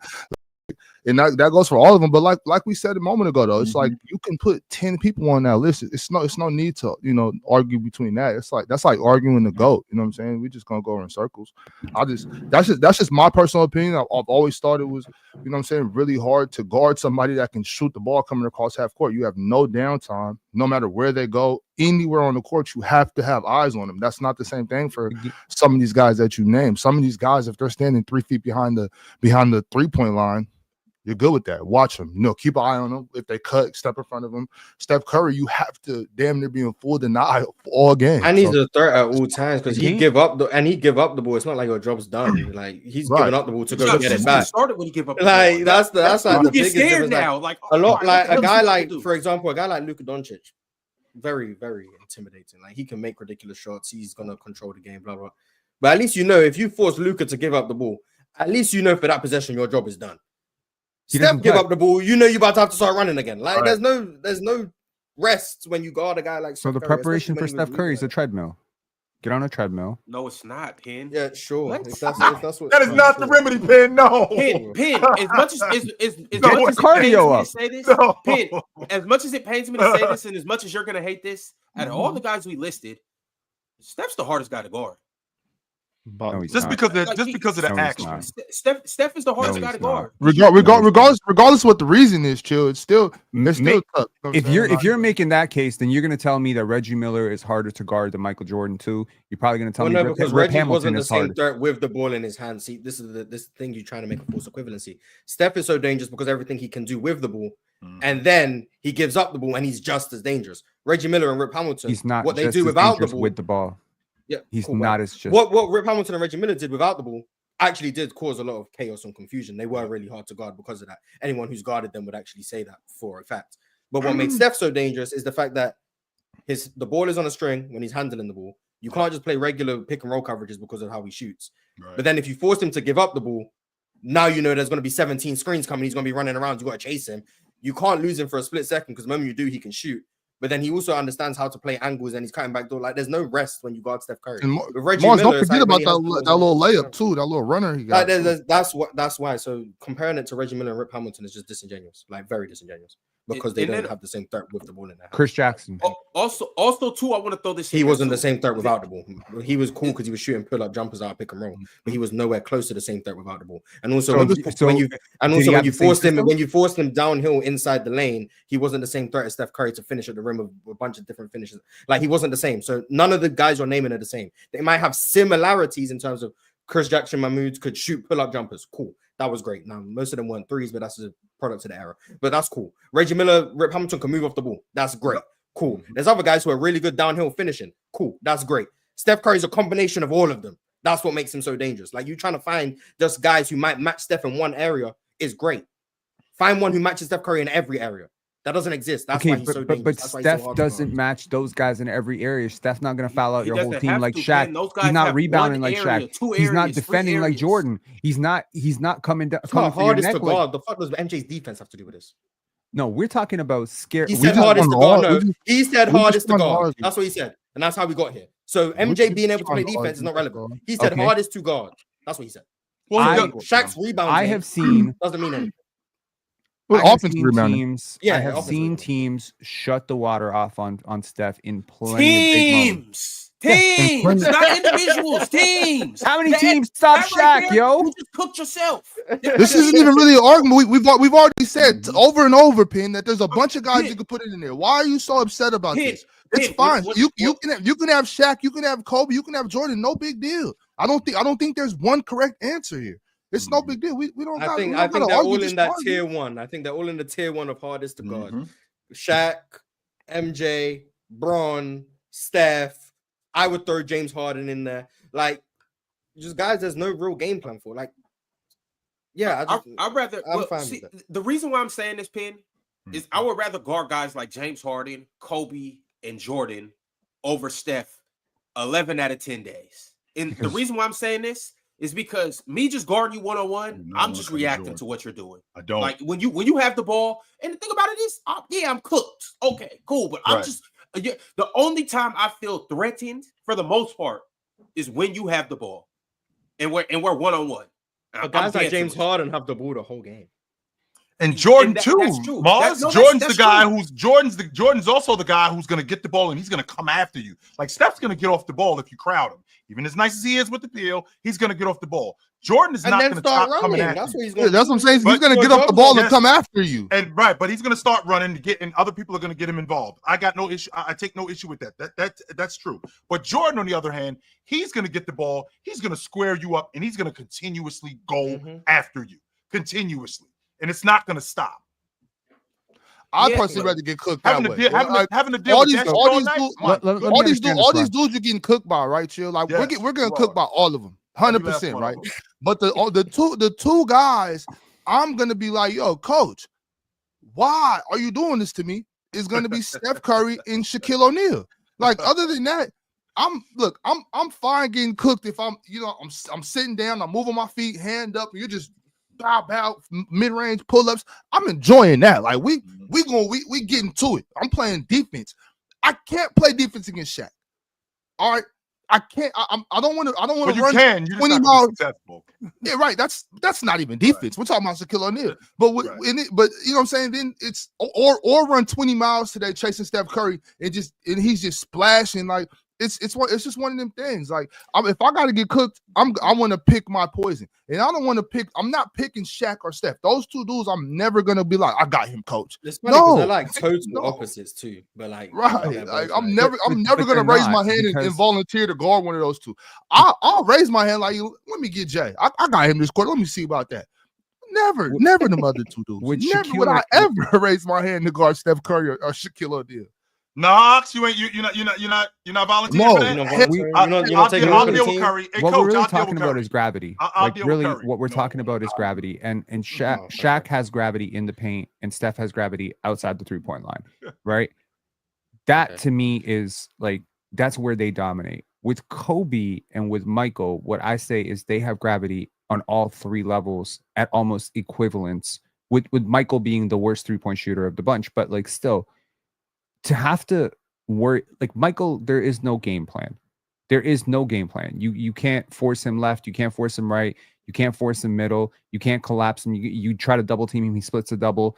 You put a bigger wing on him, he blows past him. You put a guard on him, he posts him up. There's really no counter to it. Like once he got going, there really was no stopping him, and nobody stopped him. Okay, nobody stopped him. There was maybe a bad game here. Teams had game plans. Yeah, the Wow. Detroit Pistons beat the shit out of him. That was the game plan. Okay, they knocked him That to the was floor the every game single plan. that was the Jordan The rules. Miami Heat Okay. had game Go plans. outside. I would Ball-ass like, goofy but here's the thing. Knicks And this also. is where older generations who had to take the abuse in the paint and get knocked on their ass every single time are looking at this era and saying, I would knock that dude to the 10th row if he had 25 points at the half. But you're not dealing with that physicality. So you change the rules, you change everything. When you make it impossible to hug a guy, like you see some of the contact in the 90s, you see some of that contact. It's like, yo, Steph is like 6'3", 200 pounds. Okay. You getting knocked out in a different era. You have to be a different player. You're not gonna be able to play this way. You're not gonna be able to run off like 15 screens and just like get a clear opening. You're gonna get knocked on every one of those screens. You're getting punched. I've watched my fair share of games from the 80s. Yes, and Steph would be fine. Steph Curry Steph would deals be with more fine. physicality running off ball today Yes, than Steph would be anyone in the fine. 90s dealt with. Guys were Steph would be shooting fine. gaps off screens. Guys were running floppy action and you were shooting the gap. It was the most as Chill would say, unmolested off-ball action of all time. When it comes to shooting 3-pointers, they weren't bumping you off your that wasn't happening. The only guy who somewhat got that type of treatment was Reggie Miller. Everyone else was just having the freest time of their life to come off screens for shots. The physicality came when you went into the paint with 17 people. Steph Curry's not right. Steph But Curry's not had you had to deal with a Steph Curry, the game would have evolved around that. Like that's so what he would have changed the game 30 years ago too. I mean, He would have. He sounds- would. sounds he sounds broke pretty that dangerous. I don't know what to tell you. Imagine they shoot somebody- on the 3-point line with Steph Curry. And Okay. they never would have banned. Look, Steph. man, every What great the hell are you player, out here doing with this every black great magic? player impacts the league. Okay, I don't know what to tell you, but there was a period of time of about 12 years where every single team had to stockpile like 3 useless 7-footers on their roster Shaq, because they knew they were gonna have to deal with Shaq and they're gonna have to use up 20 fouls against them. So if a team knew back then that there's this killer out there, Steph Curry, they're gonna study the film. They're going to be like, let's see how he gets successful. Oh, he dropping 50. Oh, he dropping 50. Okay, now I'm going to stop that. The difference here between bigs and smalls in general, someone like Wilt, someone like Shaq, is you could try to watch all the film you want. They're still getting 50 if they want 50. You're not stopping it.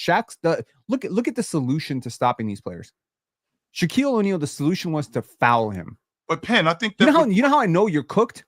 When your only solution is to literally foul me or hit me. And that's the truth. And for Michael Jordan, the same solution. Right. The solution to stop Michael, foul him. So Penn, what happens when we're running action with Steph Curry coming off pin downs, which is what they were doing in the 90s, coming off double screens, which is what they were doing in the 90s, and getting him open to get open looks. And now Steph Curry, who has the shot fake, who can put the ball on the floor, one dribble in the shot, who can also finish at the rim. What's the plan for him? Are you just going to say that we're going to knock him on his ass? Well, wait a minute. We've seen Steph Curry get knocked on his ass before and still get busy. And now we're stretching the defense even more where we're running those double screen actions and we're running those pin downs for guards like Steph Curry, because that's why we had guys like Reggie Miller. That's why we had guys like Michael Jordan who ran off screens to hit open jump shots. And those guys weren't the shooters that Steph Curry was. So the action that we're running for Curry is even more lethal, way more lethal. So my biggest thing is, like, as a dude who I've been my team's primary defender since high school. I always had to guard the fastest player, the best perimeter player on the other team. Mm-hmm. The thing that cooked me the most and the thing that was always the most frustrating is when we're in transition, and let's say, because that player might not be guarding me. So we're in transition. I have to find him from wherever I'm at on the offensive end. I have to transition and find him on the defensive end. The thing that was always the most frustrating is if, let's say, somebody misses a shot on our team and that player gets the rebound and he gets to take it off down court. It's no possible way for me to get back to stop him. He gets an open three or open layup in transition. That's the most frustrating thing, is that Steph is going to get some buckets and I'm his primary matchup. My job is to stop him. The thing that's going to be the most frustrating is it's nothing I could do about that. So he technically gave me 3, but it was nothing I could do about it. Mm-hmm. You know what I'm saying? Like the thing I can't stop Steph him in transition. Look, I'm not denying that any of these players are all-time greats. Steph is one of my top 10 favorite players, 10 favorites, and also 10 greatest players of all time. I think most of us have him on that in that tier. Mm-hmm. I just think when we start talking about danger, stoppability, like who's the hardest to guard and stuff like that, I think you got to look at it from this perspective. If you play your cards right, you can drastically make Steph Curry less efficient. I'm not saying you could stop him. No great player can be stopped. But I'm saying if you play your cards right, the problem is he puts a lot of cards on the table because of his versatility and all the things he can do and the fact that he can stretch it out to the logo. There's a lot more places that he can threaten you from. He threatens you out to about 45 feet. That's what makes him dangerous. If you took the 3-point shot away, if we just said 3s count for 2s, the danger is gone, right? So what it's true. Okay, it's true. I mean, yeah, it's true. But what if you took the paint? What if you took the paint away from the other guys? Then what? Hang on, Ron. Before you jump off the hill on this one, what I'm trying to say, I'm not saying he can't take 3s. I'm saying the value of the 3-point shot and the volume that he is allowed to take them in this era is different than any other era. If you change the rules, he'd be worse. Okay. I'm saying if we play, y'all play pick up basketball where you don't have the 3-point line. Mm-hmm. And I think we've all played pick up basketball where there is a 3-point line. And ones and twos. Cool. Well, ones and twos. But let's just say we're just playing ones. Now who's more dangerous? Yeah, right? We played just ones before. No, twos no count. What if we say, okay, so what I'm saying is when you, like, the number of places that Steph can kill you from is probably the most of any player in NBA history. I'll agree with that. The square footage of the court that you got to cover when you're guarding this guy and his ability to get free off the ball is the greatest of all time. Among all the all-time greats, he's better at it than Kobe. He's better at it than Shaq. He's better at it than literally anybody. Yep. Okay. Relentless motor. He's taken what Reggie did. He's taken what, a lot of primary ball handlers did. He's taken what, Mohamed Abdul-Rauf did. He's taken all of that. He's packaged it, and then he's amped up the volume. It's like on steroids. Okay. That's what makes it scary. Yep. What I'm saying is with LeBron James, with Kobe Bryant, with Michael Jordan, with Shaquille O'Neal, I could play my cards right. There's fewer cards on the table. I could play my cards right. They're still going to give me 50. If they want to give me 50, they're going to give me 50. Now, I've seen LeBron stopped in the finals. Yes. You more 50 balls than LeBron. Shaq should have wanted to give people 50 more times because he's only done it 3 times. So maybe what about he KD? should have wanted 2 more. What about who? KD. How many 50 balls does he have? Like 5. KD is crazy dangerous for different reasons. We agree. I'm trying to imagine Steph Curry coming off like flare screens in the 90s with the big man trying to help. Kevin Durant has what is this? That's what I'm trying to imagine. I mean, let's not act like there weren't some great defenders in the 90s. It was great defenders, no argument. There's great defenders in the 2020s. 100%. Yes, they are. Great. Every era has great defenders. Every era has great offensive players. Every era has great players. Yes, they do. Sky's blue. And the game was slower, and big men were slower. And that's one of your jobs as a big man, to help on screens. That's your job. And a guy like Steph Curry, who comes off and navigates screens offensively as good as he does, you would have to help. Especially the way you're able to screen back then. Like, you can move and screen. You can't move and screen today. You can move. I can hunt you. So a guy, I'm trying to imagine Steph Curry running off a Patrick Ewing screen where, I don't know, let's say John Starks is chasing him and Patrick Ewing is screening, and he could bump him out of bounds. That's this much space now. You know, Curry doesn't need that much space in order to shoot. He doesn't need that at all, which means now that the big man has to help. And if that big man helps, that leaves Ewing open on Starks or somebody like that. But on the other side of that, that leaves Steph Curry wide open. I think he would be just fine in that era. I don't think he would be good. I don't think he would just be good. I think he would be fantastic in that era. 100% he would be. Sure. Anyway, so I brought that up because, you know, I was just trying to see, you know, where Steph Curry was at today. But I may sound like a bit of a novelist. I just don't think that it's that. I'm not gonna say it's not that big a deal. It's Steph.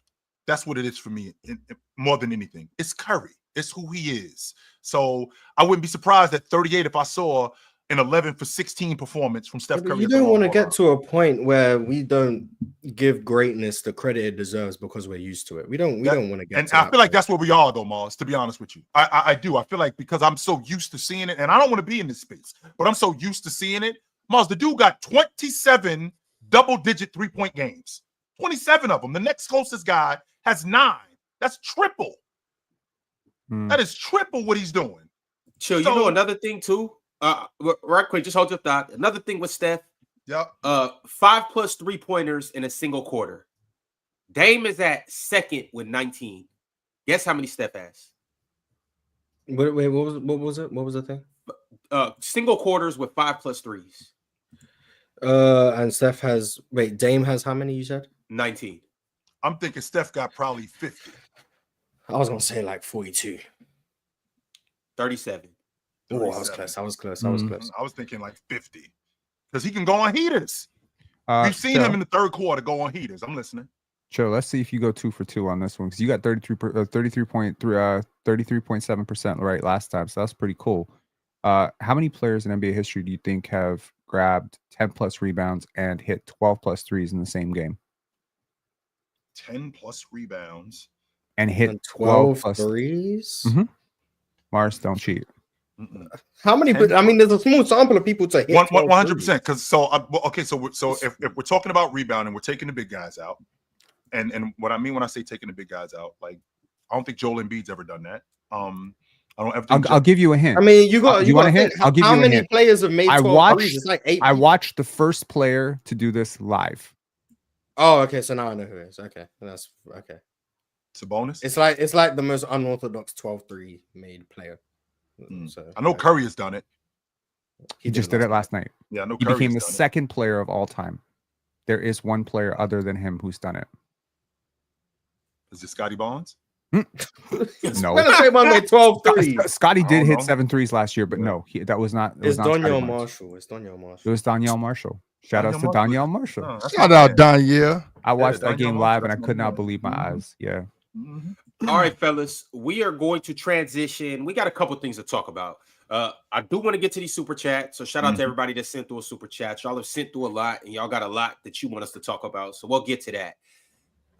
after that, I do want to look at the standings. I want to from here until the end of the season, we got to start chiming in on these standings and how we feel about it and what's coming up. So we do. We'll get to this tight race on both the East and the West, and then obviously we got to reveal the results of the PCL Sweet 16 and announce who will be moving on to the Elite Eight. I will do that later on in the show, so you guys make sure you stick around. Make sure you like the video and super chats. Jordan sent through a members chat and said, scored 60 in a lose, no effect on winning. Troll alert. He been yapping about Jokic in the chat for an hour and 30 minutes. Well, I Troll don't know if alert. he stopped right now, but he was yapping earlier. MP13 said, we have to protect the feelings of a grown man. Who we protect the feelings of? For? I don't know. Who we talking about? Respect feelings. Yeah, I actually don't know. I don't know. Protect the grown man's feelings? Yeah, Anybody? I don't know who we talking about. Somebody? I don't know, Ron. Who we talking about? All right, MP, you got to clarify next time. Yes, sir. Hanzo, I don't have any burners. I don't need burners. I stand on my nuts. Iffy Easy or Ezzy said, nah, Jokic didn't put Westbrook in position to be great last night. Missed that layup and fouled after. That's on Jokic. That's how it works, right? No, it doesn't. I think a lot of people are just to summarize what 1,000+ people. I was in Swipers, watching Swipers live last night before the dentist appointment today. Side swipe. And I was also, I mentioned I was listening to Lowe's stuff, and I got to think a lot of people are just really frustrated about the Russell Westbrook part because there's a lot of Laker fans who had a lot of issues with Russ, right? There's a lot of people that are putting Jokic in some very uncomfortable conversations for greatness. And one of the biggest props for that, as I understand it, has been that Russell Westbrook has been so good this year because of Jokic. And a lot of people, I assume LeBron haters, have come out and said, see, this is why Jokic is better than LeBron, because look at how great Russ is. And I think those people, first of all, the first narrative was unfair. The second narrative is unfair. And now the third narrative is basically, see, live by Westbrook, die by Westbrook, and this just feels like a lot of retaliatory people who, let's just say, bookmarked a lot of tweets, okay? And are like, this is my day. It's like, all the trolls were out last night. Can two things be true though, Pin? Can we also say that as good as Russ has been because of Joker, hasn't Joker been equally as good because of Russ? Like, hasn't Russ contributed to Joker being good? Is that not fair? It's the reason why Jokic is having his best statistical season. I'd like to think that because those two guys do play together. The way that those two guys play together, I think it's really good. I do. I think that the way that they feed off each other, specifically asked him. Specifically, 100%. He did. Said, I want Russell Westbrook on my team. So he signed up for this, and he did. He's one of the smarter players. Did you hear him say that? Apparently, he said it. It was reported widely that he said it. Russell Westbrook, I believe, has confirmed this. There's a lot of, everybody when James and Russ got together, Penn, to be honest with you, I wasn't thrilled with the fit, but I was so enamored with James. I'm thinking, okay, James will make this work. And it could, and it didn't. I just saw him make things work. I was like, he can make this work too, but it didn't work. No, it was just a disaster. But with Joker, I think we're talking about two completely different players. We're talking about a player in Russ who is a lead guard, Joker as a 5, even though they run the offense through him, but they do run a lot of pick and roll action, pick and dive action. They weren't doing that with James. James was more of a wing who was looking to play pick and roll. He was more of a wing who was looking to get downhill, kind of like what Russ does. So that's why that dynamic didn't work. And Russ needs the ball in his hands. And there's a difference between, and again, I said this before, and I don't want to talk in circles here, but I've said this before. There's a difference between being a primary ball handler and a guy that you run the offense through. And Joker is the guy that they run the offense through. So I just feel like with him and Russ, it fit better than it did with James. World Peace sent through a $20 super chat and said, remember this type of energy for Steph versus when they talk about Jokic. Just dry.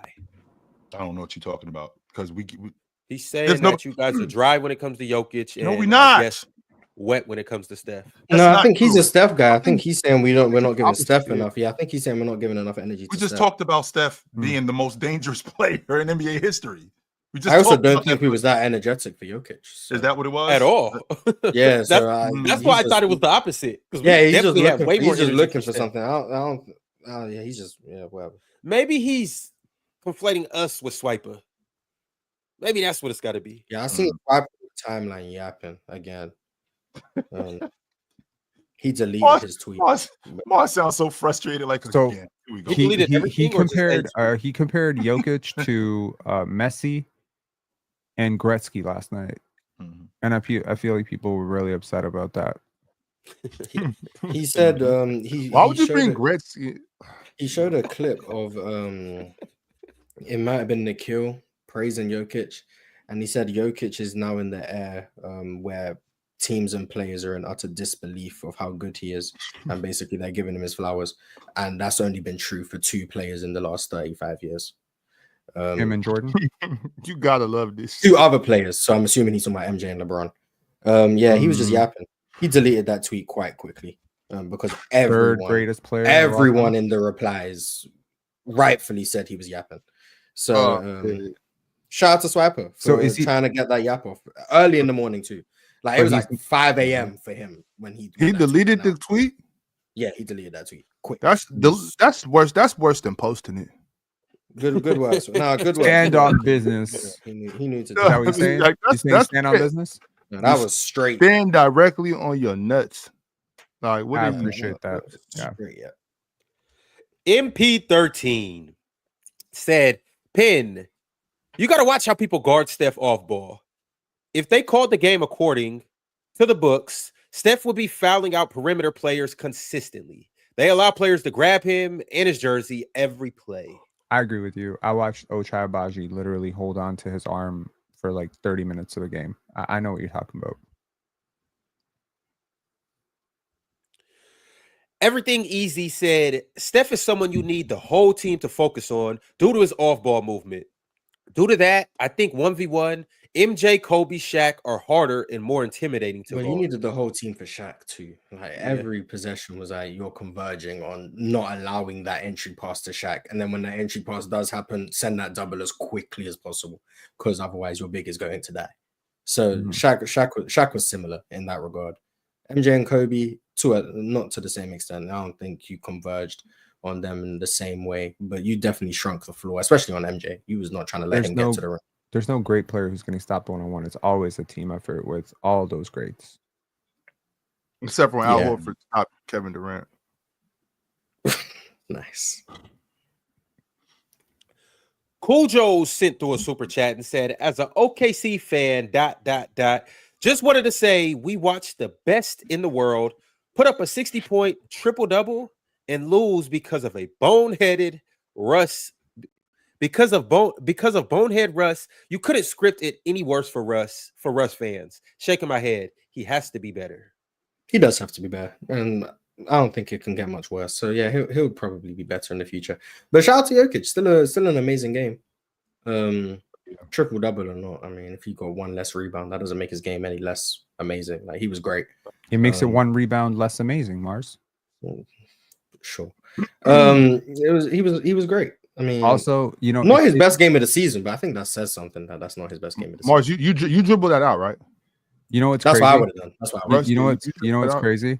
I saw a Jokic hater say at least Steph had 1 block in his game.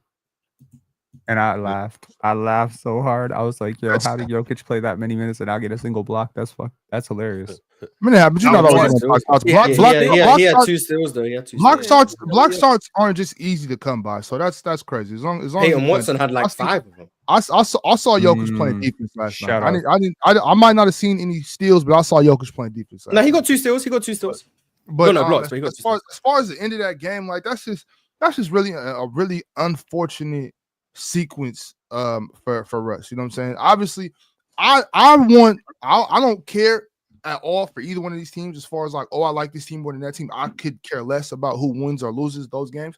But I just really want the Timberwolves to win because I want Memphis to be in the play-in. So I'm watching the game and I'm like, come on. What's gonna happen? Nikhil missed that shot, and I was like, oh fuck. I like rage quit, And then I turn back to the TV and I'm like, oh, they called a foul. I was like, Russ, what are you doing? To even take that shot, it's bad enough you missed the layup, but to even take the shot, to take the layup and then foul the shooter, that's just elementary basketball. That layup. No, just complete elementary basketball. Do you guys remember the Denver Nuggets Jazz series in the bubble? It was I want to say it was game 7. Denver were winning, and then they had like a 2-on-1 fast break, and I can't remember who it was who ended up taking the layup, and they missed. And then Mike Conley ended up having that 3 at the end of the game to potentially win. Now he missed it, but like it reminded me of that. Like for whatever reason, Denver just seemed to not run the clock out when they have the ball, winning the game in a close series, or in a close game. It doesn't make sense to me, but they keep doing it. So okay, but again, Mars, if Russ gets fouled, if he tries to run out the clock, ends up getting fouled, and splits the pair at the line because he's not a good free throw shooter, would most of us then be saying, why didn't you just go for the layup? You had 2 points, easy. Why'd you go to the line when you're a bad free throw shooter? What if he makes a pass because he doesn't want to get fouled, and then it's a turnover? Like, mistakes happen late in the game when you've played this many minutes in a high intensity game. It could happen. You're saying it's elementary basketball. I understand that you need to make a layup and not hit, not get fouled, but all these things happen in 9 seconds. Yeah, because of elementary basketball playing, because of elementary thought processes, because of not thinking. That's what I'm saying. Russ has the best of intentions. Okay, he had the best of intentions. He tried to finish him at the same time. Since he did miss the layup, now I got to look at it like, Russ, well, it's 8 seconds left in the game. It's 8 seconds left in the game. You're just sprinting full speed at the rim. Like, slow down, bro. Slow down. Dribble to the far corner. Dribble away from the defense. Make them come get you. If they foul you, they'll probably foul you. They'll probably be as fast as Russ is. They might foul you. Might be 3 seconds left in the game. You know what I'm saying? Then all you got to do, go to the free throw line. You can't be afraid of the free throw line. You can't run from the free throw line. You know what I'm saying? So that's elementary, Penn. There's no excuse around it. I'm not giving them no bail for that. That was a bonehead play, 100%. That was elementary. To make it worse, you missed the layup that you didn't have to take, and then you just ran down. And on top of that, when you missed the layup, the game wasn't lost. You lost the game when you sprinted full speed into Gilgeous-Alexander. That's boom. 2 elementary plays back to back, Penn. I don't care. In his defense, no excuse for that. He tried to go to the side. Not Johnny. Only Johnny Cochran can save Russ right now, and you're no Johnny Cochran.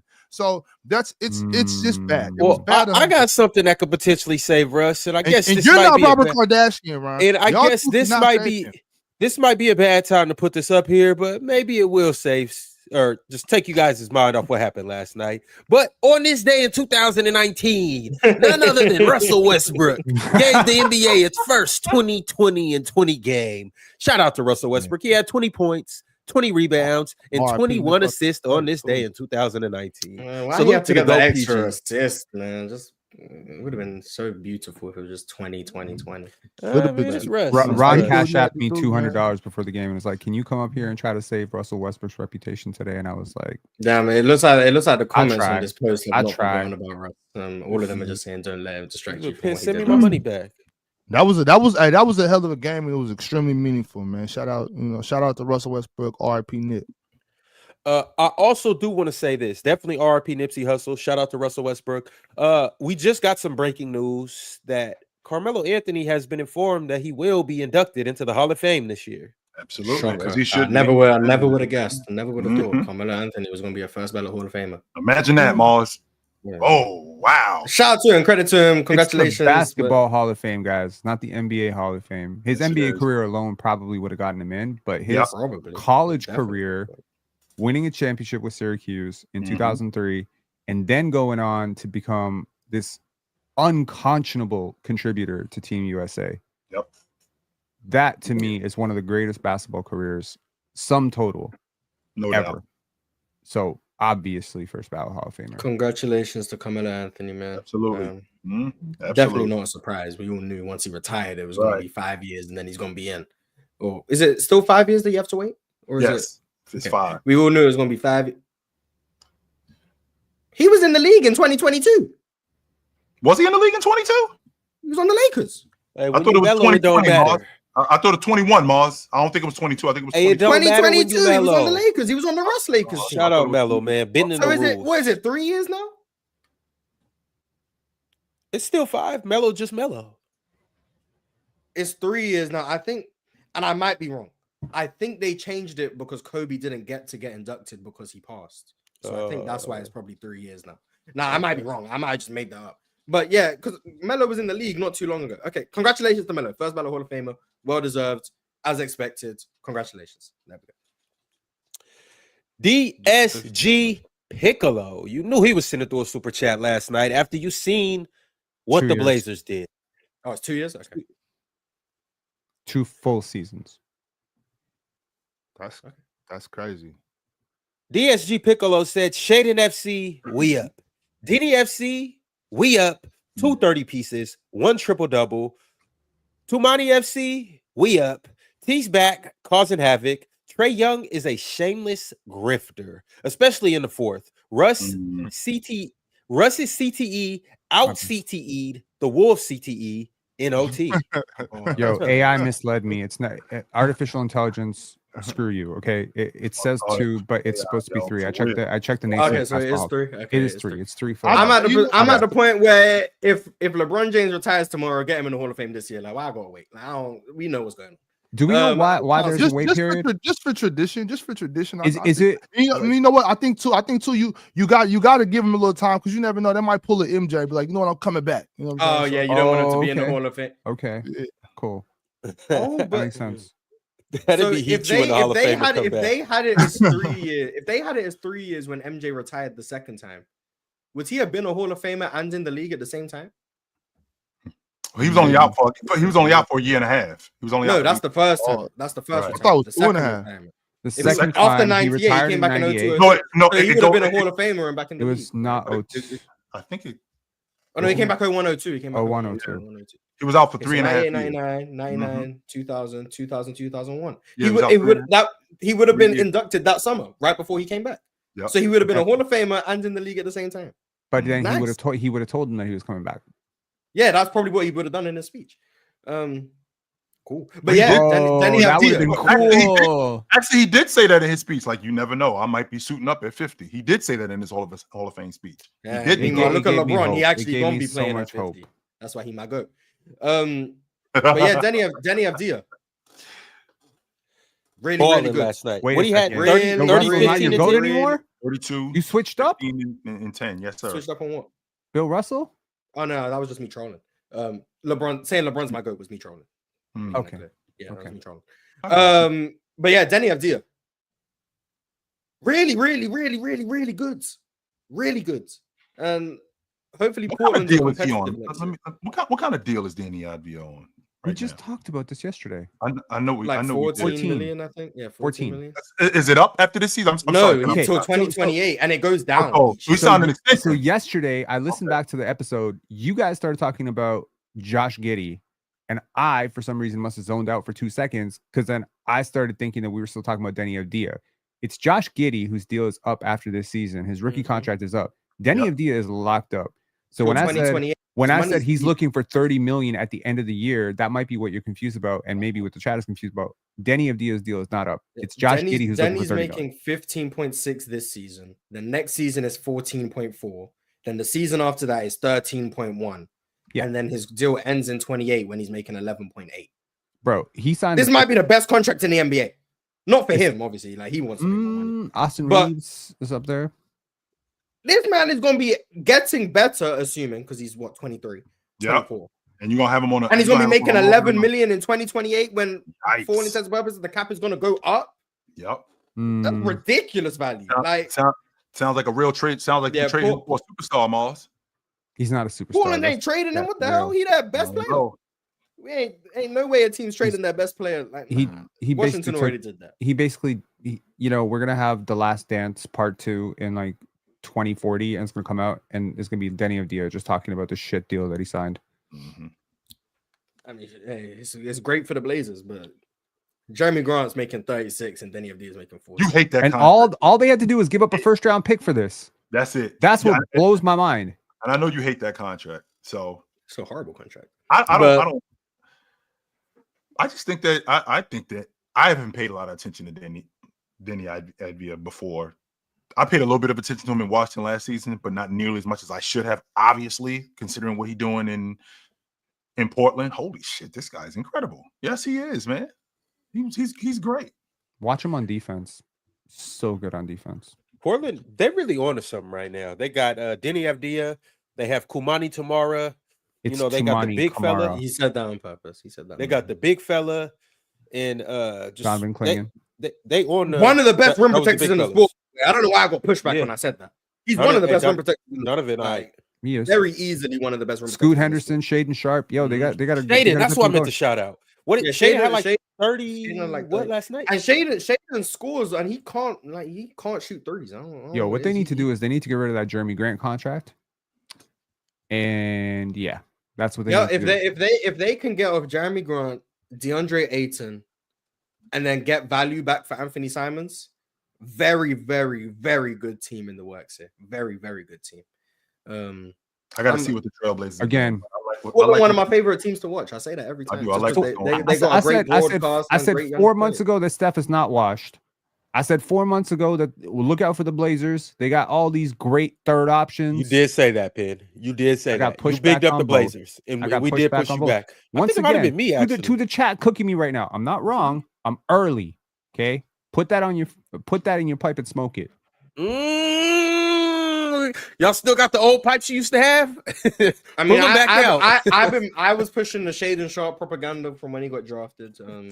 I was pushing Mars the Denny right too. Avdia- He got the I was same pushing gift. the Denny Avdia propaganda when he was in Washington. I said Washington traded their best player because he was their best player last year. Got pushback for that because people who don't watch the Wizards were talking about Kyle Kuzma. I was praising Tamani Kamara's defense last year when he was a rookie.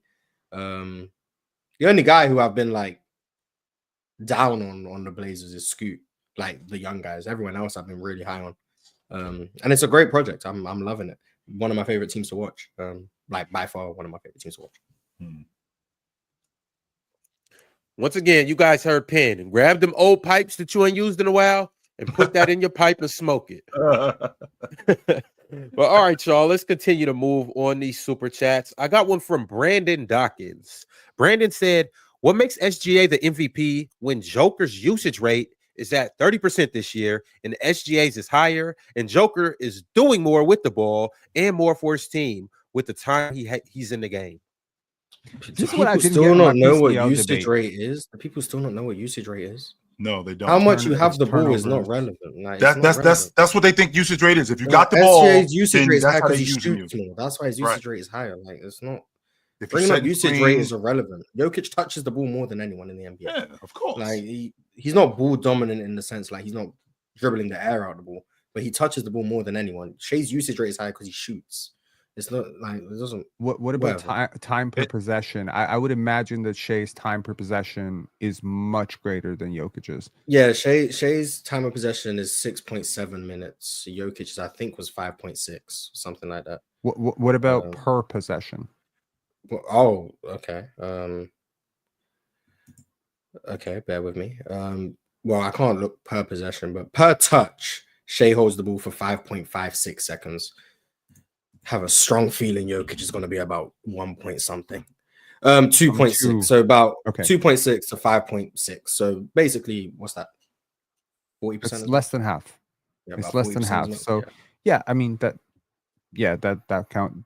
Yeah, if you think about the gap in their time of possession versus their time per touch, it tells you that Jokic is touching the ball a lot more than Shea. And doesn't usage rate, doesn't that equate with also turnovers? Yes. Not just with the ball. I'm thinking about when you're on the floor, when you're playing defense. No. Has nothing to do with defense.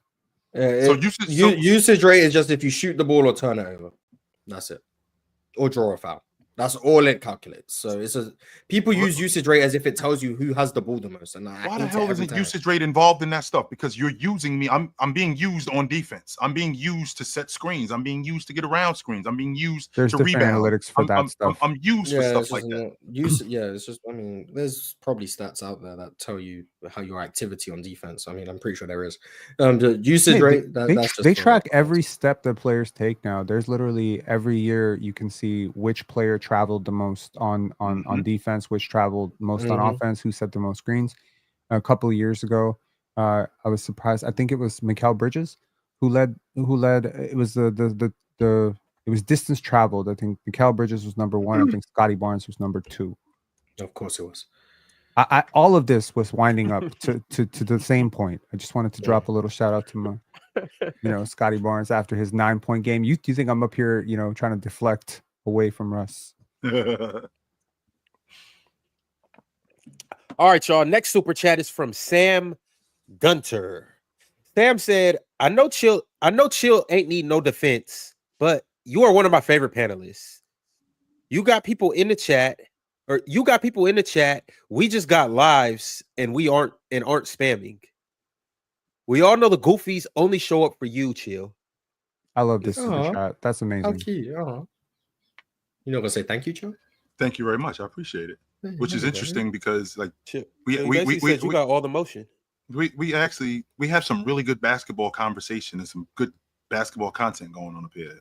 But I don't want you to let the goofies throw you away from that because they're focused on me. Like we got some real good basketball talk going on up here. Don't let that and don't let Chris Webber better than Jokic distract you from that. Oh my god. Because we do a really bad job. Ox, me and you might be boxing, Ox. I might have to box you when I see you, Ox. We might have to put them on. What, box me for what? Yeah, what we might have to get it on when I see you. Chris Webber better than Joker. Yeah, put the pause on him, Chill. Show him that old nigga strength. Man, Ox might have to be boxing when I see Ox. First of all, I'm a pacifist, brother. I don't engage in no violence. Yeah, but get your ass kicked as a pacifist. Look. Anyways, I was about to say you can't hit what you can't catch, but on second thought, shit, you might be faster than me. You sound like T-Pain right now. I'm not kidding. You sound like you on auto-tune right now. Take your headphones off there real quick, Pin. Relax, bro. Calm down. I'll fix you. Calm down. Shout out Teddy Ox. All right. Drink More Water said there was another historic performance last night. The Bucks had the highest true shooting as a team with 85.2 true shooting, shot 69, 59, and 93 as a team. All-time efficient game by the Bucks versus a depleted Phoenix team. I'm sorry, guys. I'm so sick of Phoenix. I can't tell you how sick of them I am. I am sick of the Phoenix Suns. I know that you guys have a team that, or even a player that you've had it with, and you want the season to end so you don't have to see them anymore. That's where I'm at with Phoenix. I am over this crew. I am done with the Phoenix Suns. I don't want to see them anymore. I'm finished with them. It's bad, yeah. It's bad. I haven't watched that game, but yeah, it's bad. Their defense is atrocious. Their offense actually isn't that bad. Right. Goodbye, everyone. It's just their defense is so bad. Awful. Shout out to the Bucks though. I couldn't even turn that game on. Yeah, I ain't watch it, so I don't know. I seen a clip of Giannis getting a crazy dunk, like baseline, but I ain't watch with the weekend, by the way, Moss. Yeah, I ain't watch any of that game. I seen that clip, that was crazy. But Ron, you ever flipping through the channels when you looking at games and as soon as you see this team, you're like, nope, you gone. That's what happened last night. I'm like, I'm obviously, I'm a Bucks fan, but like, I can't watch this shit. It's been a rough stretch, so I'm like, nah. And then I'm like, they playing Phoenix, and y'all know D-Book and Giannis, those are two of my favorite players. Yeah, I'm like, I can't do this today. And KD probably done for the season. If we're being honest, KD is probably done for the season. That ankle injury is a week. That they're saying it'll be evaluated in a week, but I mean, they got like 7 games left, so I'm good on Phoenix. I don't want to see any more of the Phoenix Suns. I don't. And if we're talking about them in the offseason, Ron, I can tell you right now, Mars, if you're bringing any proposals to me, I need my draft picks back. That's all I got to say to you. I need picks. You get one pick. I know. No, Mars. I need KD's expiring next year. You get one pick. Oh my god. I'm starting over. You get Cam Whitmore. You get Dylan Brooks. Take it or leave it. But I'm not just dealing with KD. I'm starting over, Mars. Book is going too. Oh well, Booker. Y'all gonna have to run. Yeah. Hey, Booker get interest from elsewhere. I'm good on Devin Booker. Devin Booker is not the Devin Booker that I thought was the best shooting guard in the league. He got busy last night though. Good for him. This regression is bad from Devin Booker. Offensively, defensively, he's falling off a cliff. But the athleticism is disgusting. He's not getting by people. He's not getting to the rim. He's relying more than ever on this outside shot. He's shooting way too many threes. And he's only, 28? He's not that I old. think so. Yeah, blame Coach He's Bud. 28. This got Who something to you do with want to Coach blame it Bud. on? But this Devin God Booker, blame man, him, this ain't the best Real. shooting guard in the league. So shout out to Is- Anthony is- Edwards. He got that crown. Is my mic good? My audio good now, y'all? You hot. You hot. It damn near You hot. sounds worse. Stop, You Ron. sound worse. You hot. You hot. Yeah, you hot. All right. Average Joe said, all fear is recognizing danger. Going off what we got to factor in, how Shaq forced teams to draft big bodies for the sole purpose of fouling him, not guarding him, fouling him. Because he was so. You see, at least back in the day, teams could do that for Shaq. Like even whether it worked or not, they had an idea. You know what? We'll just get some big corn-fed white boys and we'll just put them down here and we'll hit him, right? There's no remedy that you can draft for Steph Curry. You know what I'm saying? It's not like, oh, you know what? Let's draft that kid. He can, you know what I'm saying? Let's do that. So in my But mind, you know how crazy it is that Shaq is single-handedly responsible for like a handful of human beings becoming millionaires? Yes, he is. Like Mm-hmm. he single-handedly granted close to generational wealth for a handful of people just because their sole job Brad was Miller. to come in and foul me. Oh, Shout out to no, DJ. whoa, chill. Ron, I mean, Ox. I I'm need not- you to I'm take not- off- I I'm need not- you to I'm take not about- I'm not about take your King's hat off, Ox. Take your All right, King's hat off. this has nothing to do with the King's hat. This is about the fact that Brad Miller does not fall in that category. Brad Miller had a skill set. Brad You know what I'm was saying? Brad was nice. Brad Miller's was skill nice. set was not Yeah, comfortably. ain't he make an all-star team? Yeah, he did. Brad be like nice in today's game too. Brad Brad Miller be real nice Miller today. did not get drafted to come and beat up on Shaq. Brad Miller had an Would he actual would he have skill set. expanded his and range to that's all three-point and that's range all in I'm saying. That's all I'm saying. I'm Didn't not Brad saying shoot I'm not saying Brad He Miller's was a a- first he was ballot a- Hall of Famer. I'm just saying he came in for I that. guess. You know what I'm Like, saying? he Like, shot he had a jumpers, skill set. but He wasn't would have shot shooting threes. And Yeah, he could would pass he have pretty good too. he would have expanded it Yeah, back yeah. in today's game? Yeah. Mhm. Because he was shooting like the good old deep twos back in the day. That's what it was. Everything just 18 feet. And I would love to see KD. I digress. All right, we'll take But Brad Miller off the table. That's all I was saying. I'm not saying he's the first ballot Hall of Famer. Chill. I'm We'll not take about to we'll go take Brad off the table, but them other dudes. No, we ain't doing that. No, them other dudes. Hell What no. other- They was on the roster strictly off the strength of roughing up Shaq. That was it. They wasn't on the roster for no other reason but to rough up Shaq. That was it. You wouldn't be talking about this guy, would you? I would not be talking about Ostertag. Ostertag was Shout- actually good in college. He Yeah, was. yeah, in he was college, hard. sure. In college, He yeah, was good for Kansas, him. right? Move your head to the side a little bit, Ox. Big double zero. Hey, chill. Ostertag went to Kansas, right? He did. You know what my auntie That used- wasn't you know what my Ulster auntie tag. That was used to Cole Aldridge. They're not Ostertag even went as to close to Kansas. the same age, Ron. What are you Same talking person. about, bro? Same person. But proceed. What? You know, matter of fact, I'm not even gonna say that because never mind. My auntie What? used to call Ostertag something crazy though. But it was in the 90s. You could say that word back then. You know what I'm saying? Just take the T out. Like Ostertag, but yeah. Oh, okay. Nice. It was the 90s. You can say those things in the 90s. You know what I'm saying? Don't worry mean, about it. You can say it today. You just can't say them out maybe- yeah. loud. Like I can Maybe say you it should try to you. today. Yeah, try it. Yeah. No, I would never. I can say She's a that. lovely I lady, can though, say y'all. it. Sponsorship No. disappear. No. Yeah, no, right. I would never do that. No. There's me no neither. hatred in Matter her of fact- heart. She's a lovely lady. Matter of fact, Ron, as you were saying, I'm sorry. Yeah, let's keep going. Frank C sent through the super chat. Y'all know Frank C. He sends through a lot of super chats. He's always active in the communities, in the group chat, all of that good stuff. But Frank said, congrats to Carmelo for being inducted into the Hall of Fame. Excited for the PCL, the PC. Yeah, can we get the results now? shout Is outs now to is not, Frank. that's a great segue. Can we get the results? Or no? Yeah, I got a couple more super chats I want to read, and then we'll Ron, you get it. gotta let Mars segue you. You know what I'm Yeah, saying? man, that was a perfect time to segue. But you know, Frank, we'll get there. I just got a few more. Mhm. Jordan with the U. Shout out to Jordan. Said mostly a clip watcher, but long form 20 to 45 minute segments. Just want to ask, why does nobody let Chill get his points off?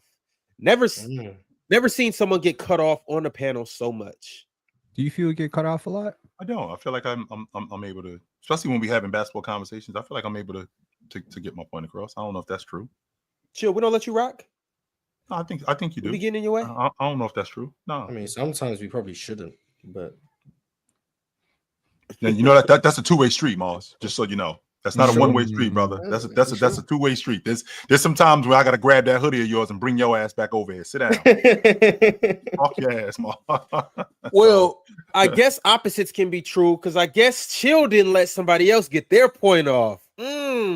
Perfect super chat, right on time. My man Void Century said, Chill damn near called me a broke ass nigga for only donating $2 on Playback the other day. Well, here you go, OG. Only sending this because I hit $750 last night on PrizePicks. Courtesy of us. Not a broke ass nigga, no. Excuse me, Void. Chill did not call you broke. I called you broke. Pin. Yeah. Hey, you called him a broke ass nigga? I did not say the second. I did not say the second and third part of that. I just called him broke. He didn't. He did not. Yeah, say that. the second and third part was implied. That was Void. That was Void Century, or who was that? That was Void. Yeah, that was Void Century. Void. See, I told you, don't fall for that. You know what I'm saying? Like, trying to tell y'all, man.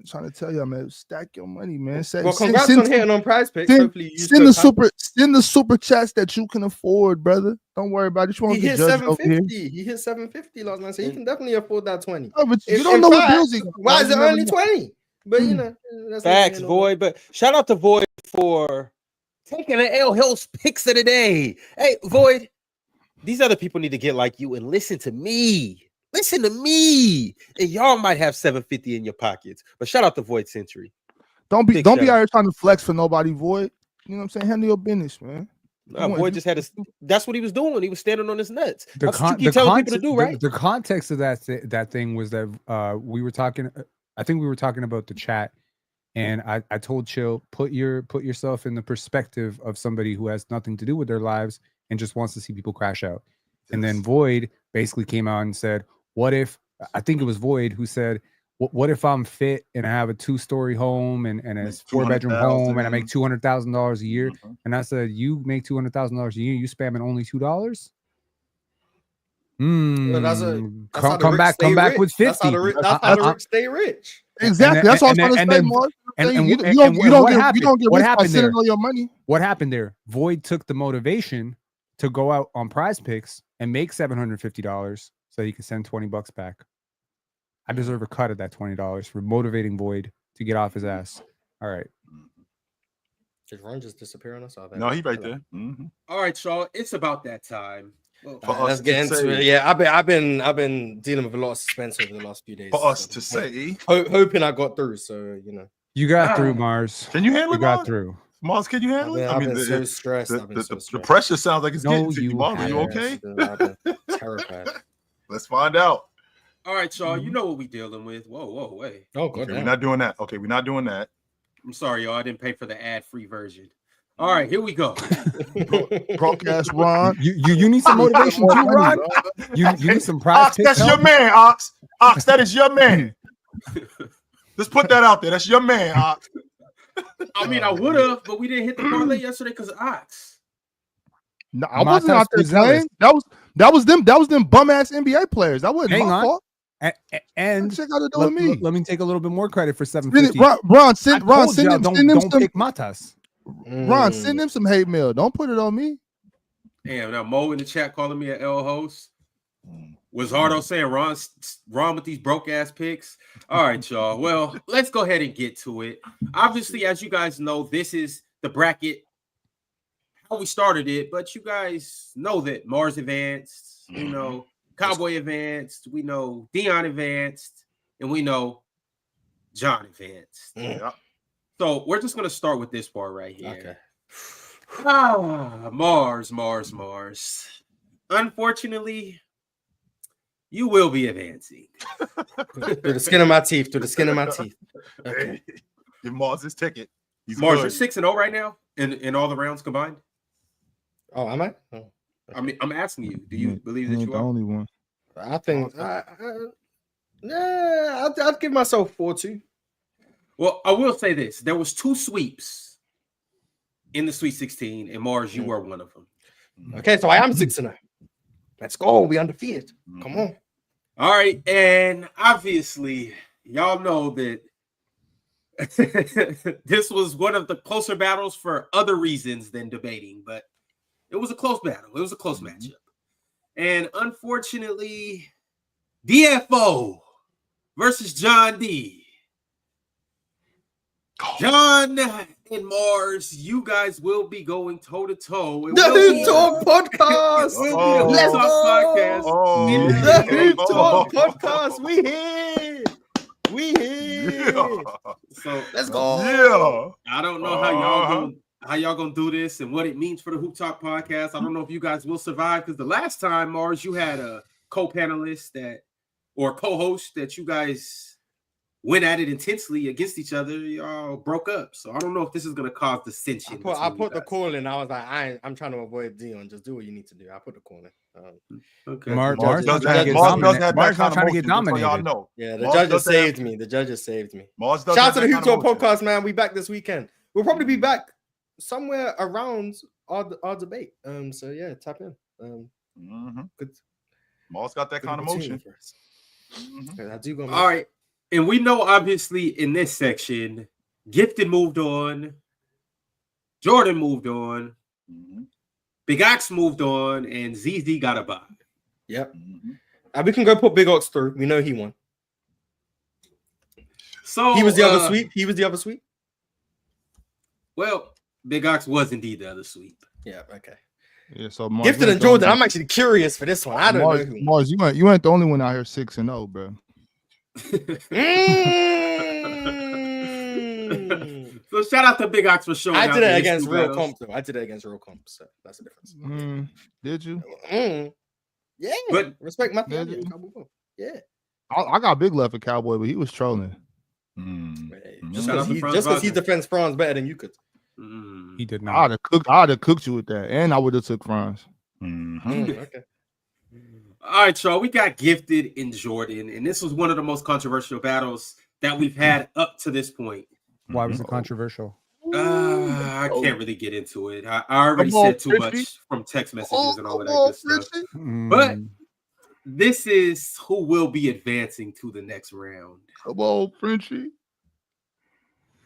Ron, just pick. Stop playing, man. Who's going? Jordan and Big Ox. Let's go, Jordan. Hey, Pin. I'm sorry in advance. It's gonna hurt me more than it hurts you and Jordan. Oh, damn. So the winner of Jordan and Ox faces off against the Hoop Talk podcast. Okay, well hang on. We got four panelists coming through, and as y'all know, I don't pick against panelists, so now I actually get to play favorites.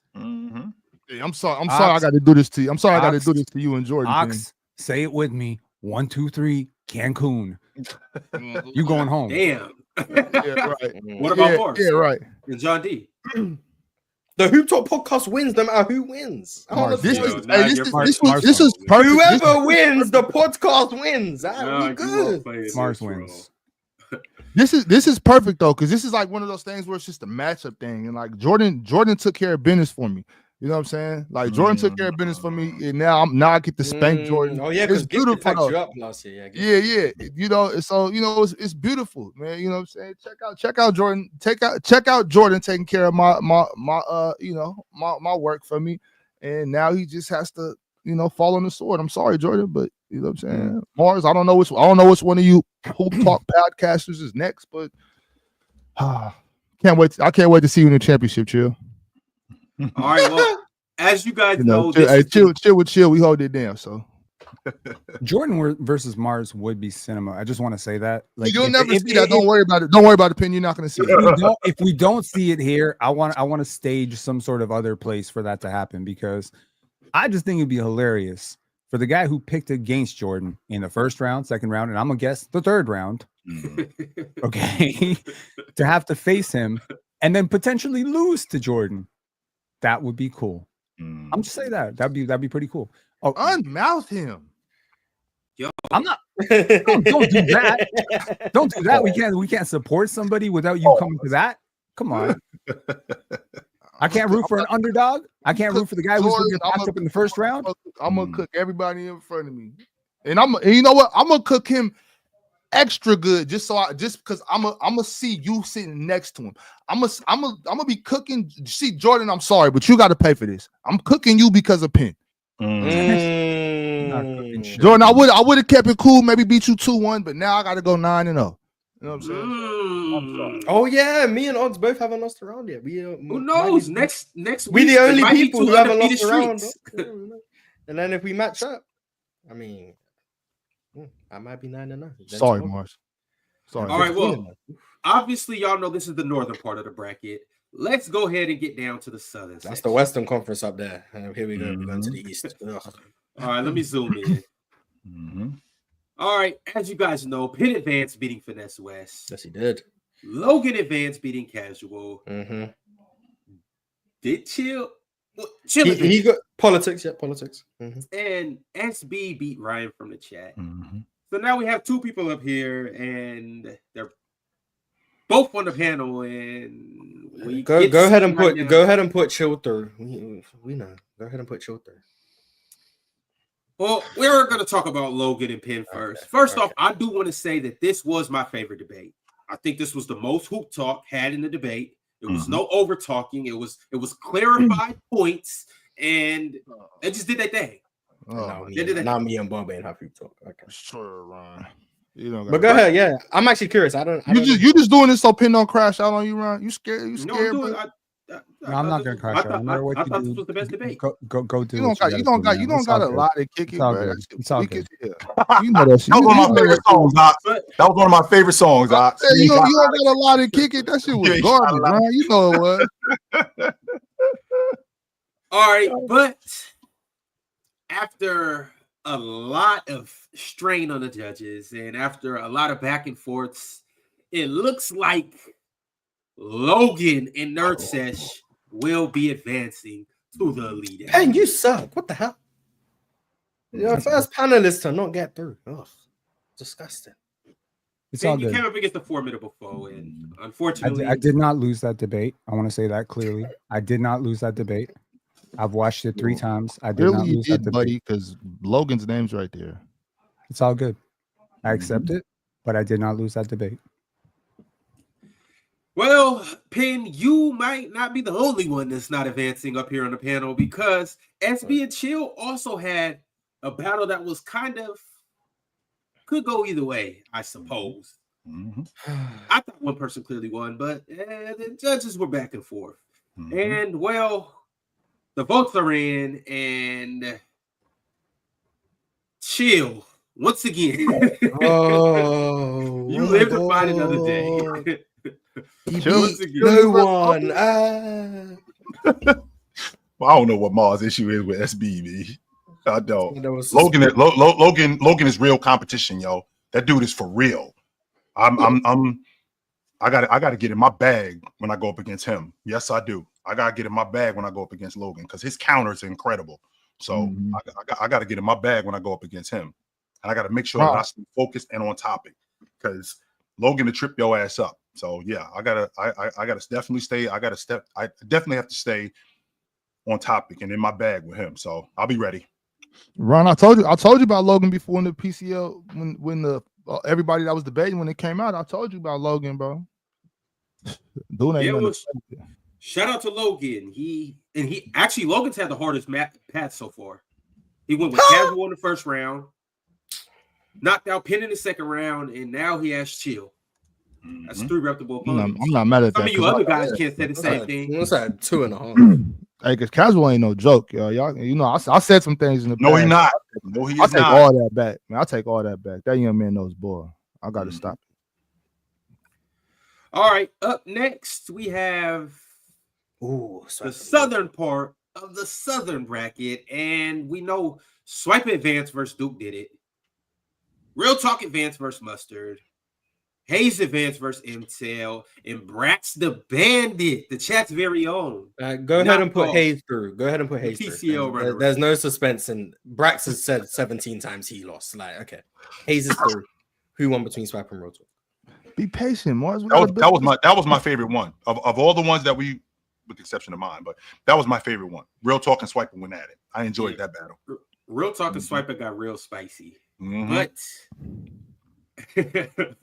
although it wasn't a sweep, it was very close to a sweep. Some of the judges actually had it being a sweep, and they all said it was a close sweep. The ones that did say it was close, close sweep.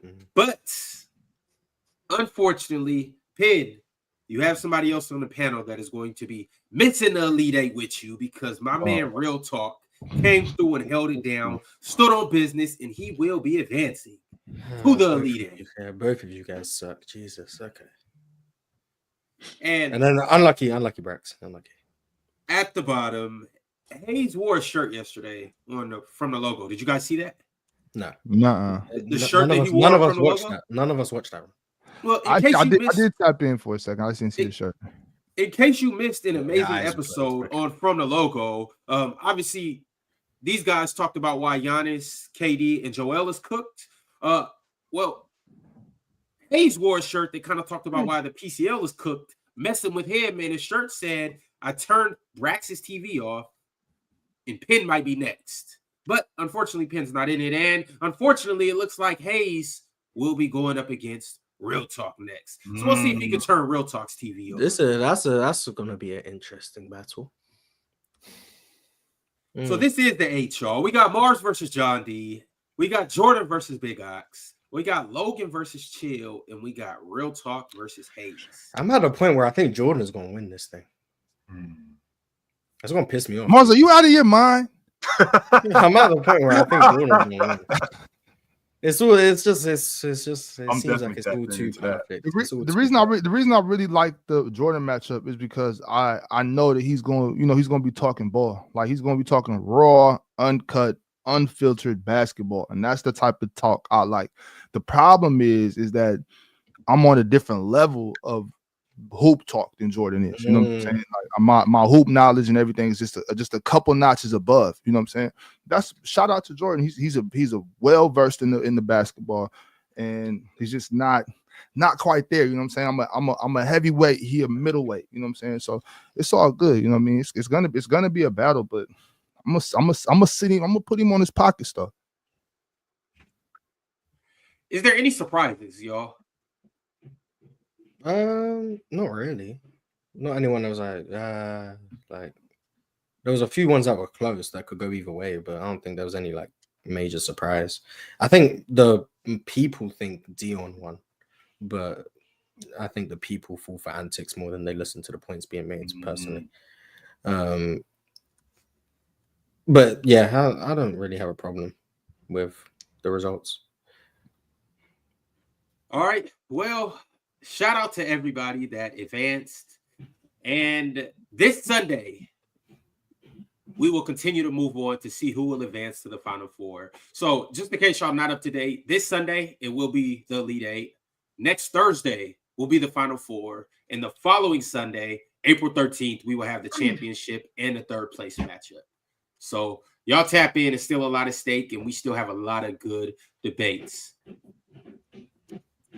All right, y'all. Before we get back into these super chats, the next thing I do want to talk about is the standings right now in the NBA.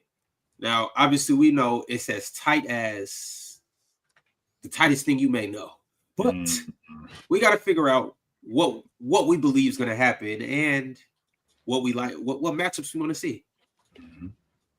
The Timberwolves gonna get that 6 seed because they want to play Denver. The Grizzlies gonna get that 7 seed, so they play Houston. And then I don't care what happens about the rest of it. That's what's gonna happen. So the Grizzlies and Timberwolves flip, and then the Clippers are gonna be the 8 seed. I just can't believe that the Warriors have went from a bona fide playing team to now they're the 5th seed. Jimmy Butler and Draymond Green, DPOY. But it also, but it also took a lot of fortune for them too, because as much as Minnesota was rolling, they kept rolling and they were able to hold the fort while Steph Curry was out. So, I mean, it worked. And plus, that race was so tight, Ron. It wasn't like Golden State, they ran away with it. That race from 5 to 8, it was only separated by like a game or two. And then there was a stretch we just talked about it a couple of days ago where from 6 to 8 is only separated by a half game. You could go from being out the playoffs to having to go on the road for a play-in game. That's how tight this damn thing was. So, yeah, I think the Thunder are going to get the 1 seed.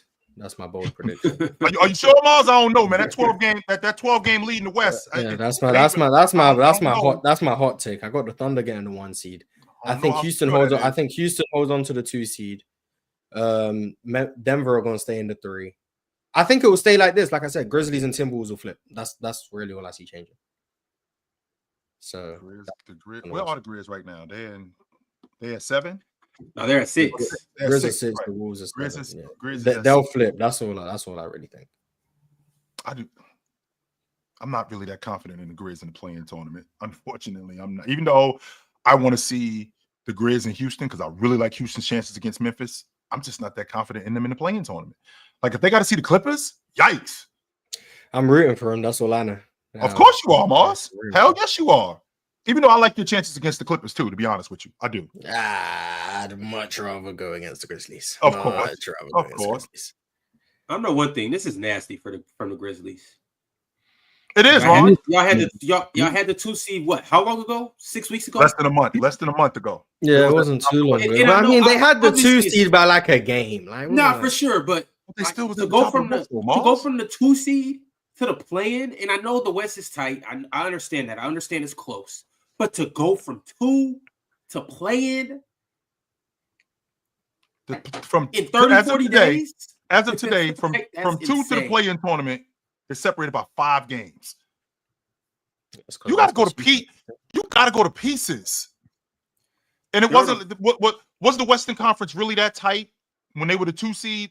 Was 2 and 7 separated by like 2 or 3 games? No, there was some separation there because we had Oklahoma City at the top of the West. Then you had Memphis, you had the Lakers, and you had Denver, and then Houston. I apologize. Then you had some. Then Houston had fallen off, and then Houston got it back together, and then they moved back up in the standings. So it helped that they won. It helped that they went on that winning streak, but there was some separation at the top, though, Ron. And Memphis went to pieces at the wrong time of the year.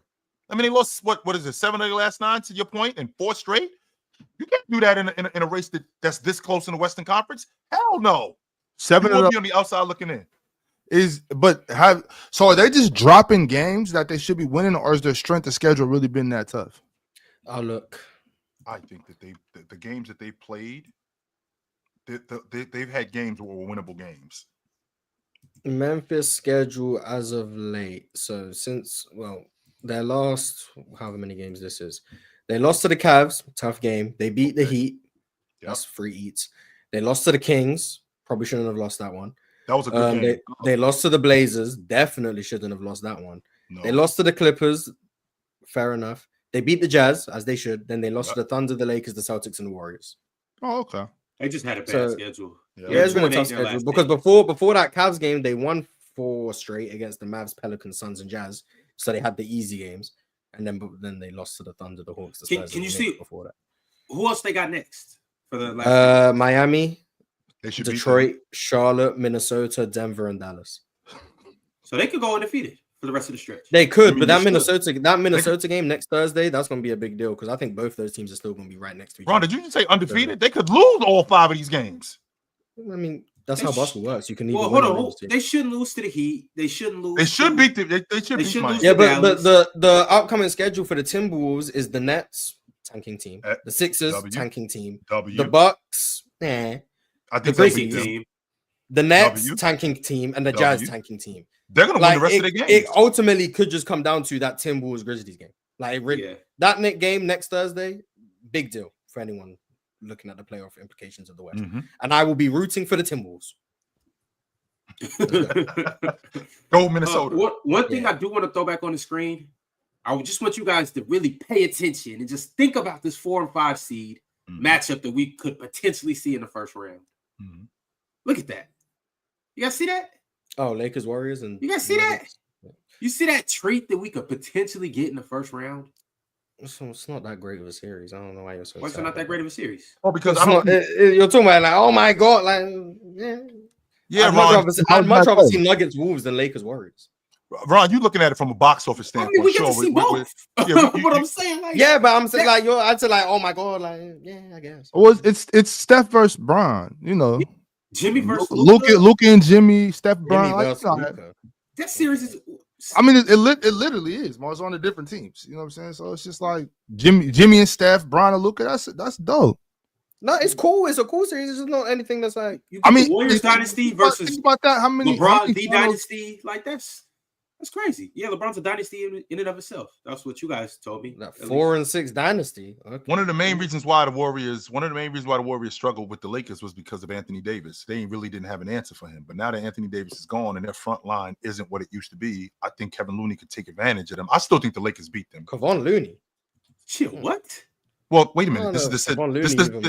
Now what I mean, how can you slow down the Golden State Warriors? You slow down the Golden State Warriors by limiting their shots, right? Okay. So if you got a guy like Kevon Looney who's killing on that front line and getting more offensive rebounds, that's more opportunities for the Golden State Warriors to score. So because of that, I think that could affect them in a lot of ways. I still think the Lakers can beat them. I still think the Lakers will beat them. Warriors But and Lakers play tomorrow, so we'll see. Yeah, you'll have I guess a preview.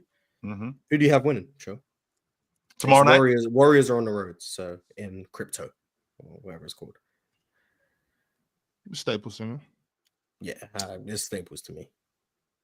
If the Lakers, my homies call it Brit. The difference in this game is Austin Reeves. I think he's going to be better. If Austin Reeves can be better than everybody else, and I don't mean James and Luka, Mm-hmm.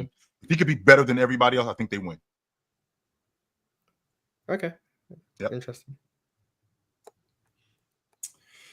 Yeah, y'all, but I'm on the West, like as of right now, just looking at it, and we could obviously make assumptions of who we think will come out of the play-in, but we could just say the Wolves and the Clippers. Like, let's say the Clippers are the 7th seed and the Wolves are the 8th seed. Sure. However, that would be the series that I think would be. I would look forward to that the most in the West.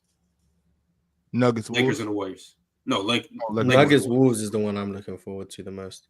Besides Houston series against whoever, but I'm still praying for the Grizzlies. So I believe Clippers and Thunder would be fire too, though. Or Clippers and Thunder. No, Thunder I don't. versus either the Clippers or the Wolves. The Thunder. I think the Thunder just handle whoever they play. Like it's gonna be comfortable to me. So you think they just handle the Clippers like they're nothing? Appropriate fear, I guess. Like I think they'll treat them with the respect that they command, but I expect the Thunder to win in 4 or 5 games. Yeah, they're not going to play the Clippers, Ron. They're either going to be playing the Kings or the Grizzlies. So who gives the Thunder the biggest scare? The Clippers. Of the play, between the realistic teams that they'll play. So I'll throw the Grizzlies in here too.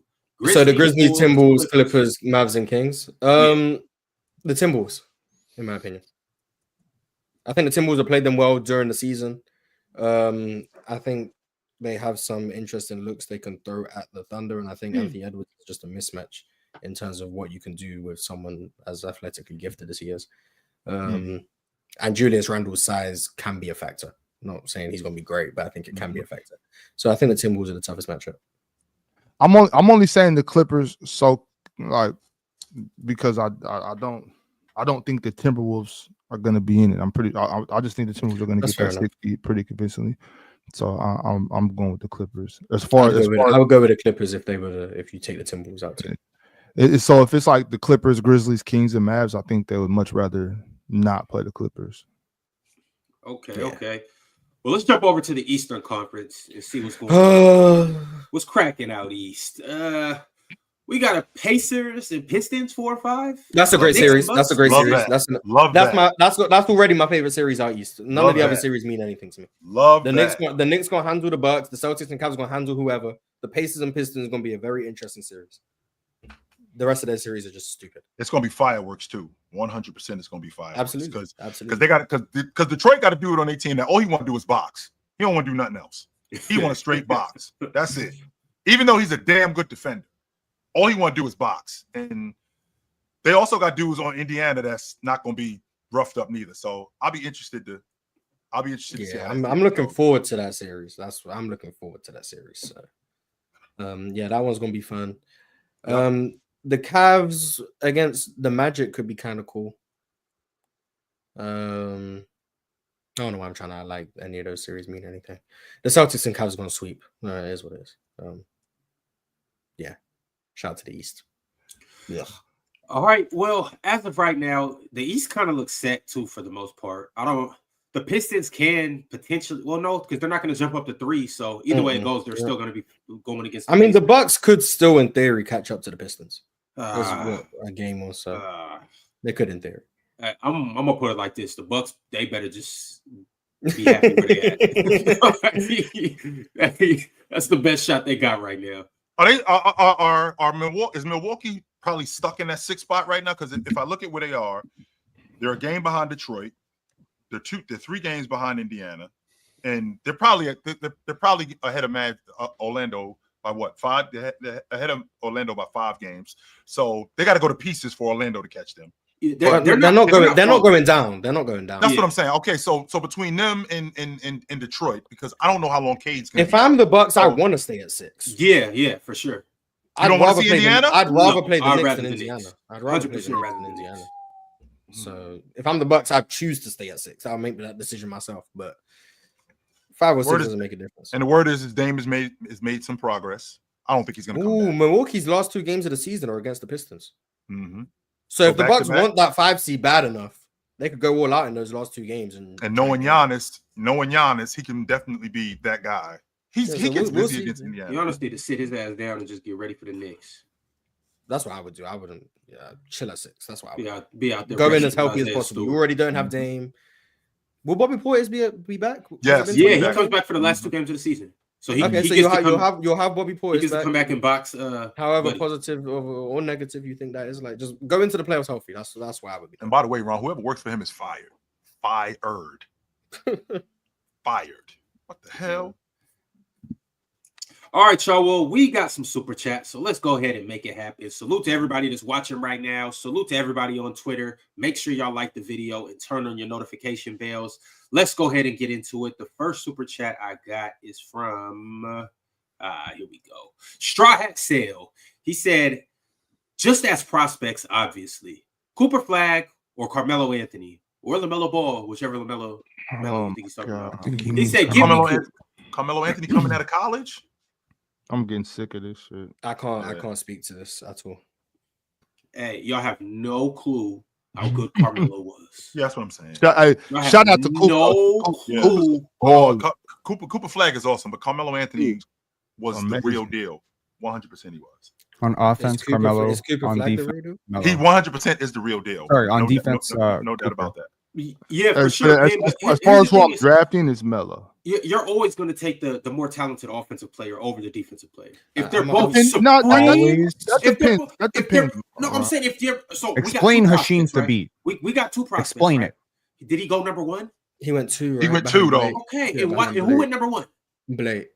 Now why did he go over Blake? Because Blake was why did he go? Really talented offensively. Now go down the list and tell me who he went over. James Harden was DeMar DeRozan, Steph Curry. Yeah, keep going.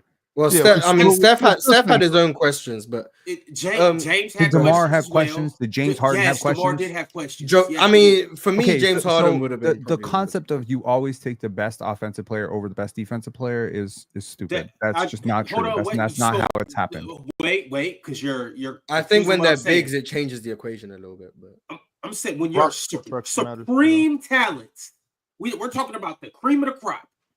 So Hasheem's the beat. Okay, got you. 5-star prospects. Do you remember Darko going over Carmelo Anthony? Because I sure the hell do.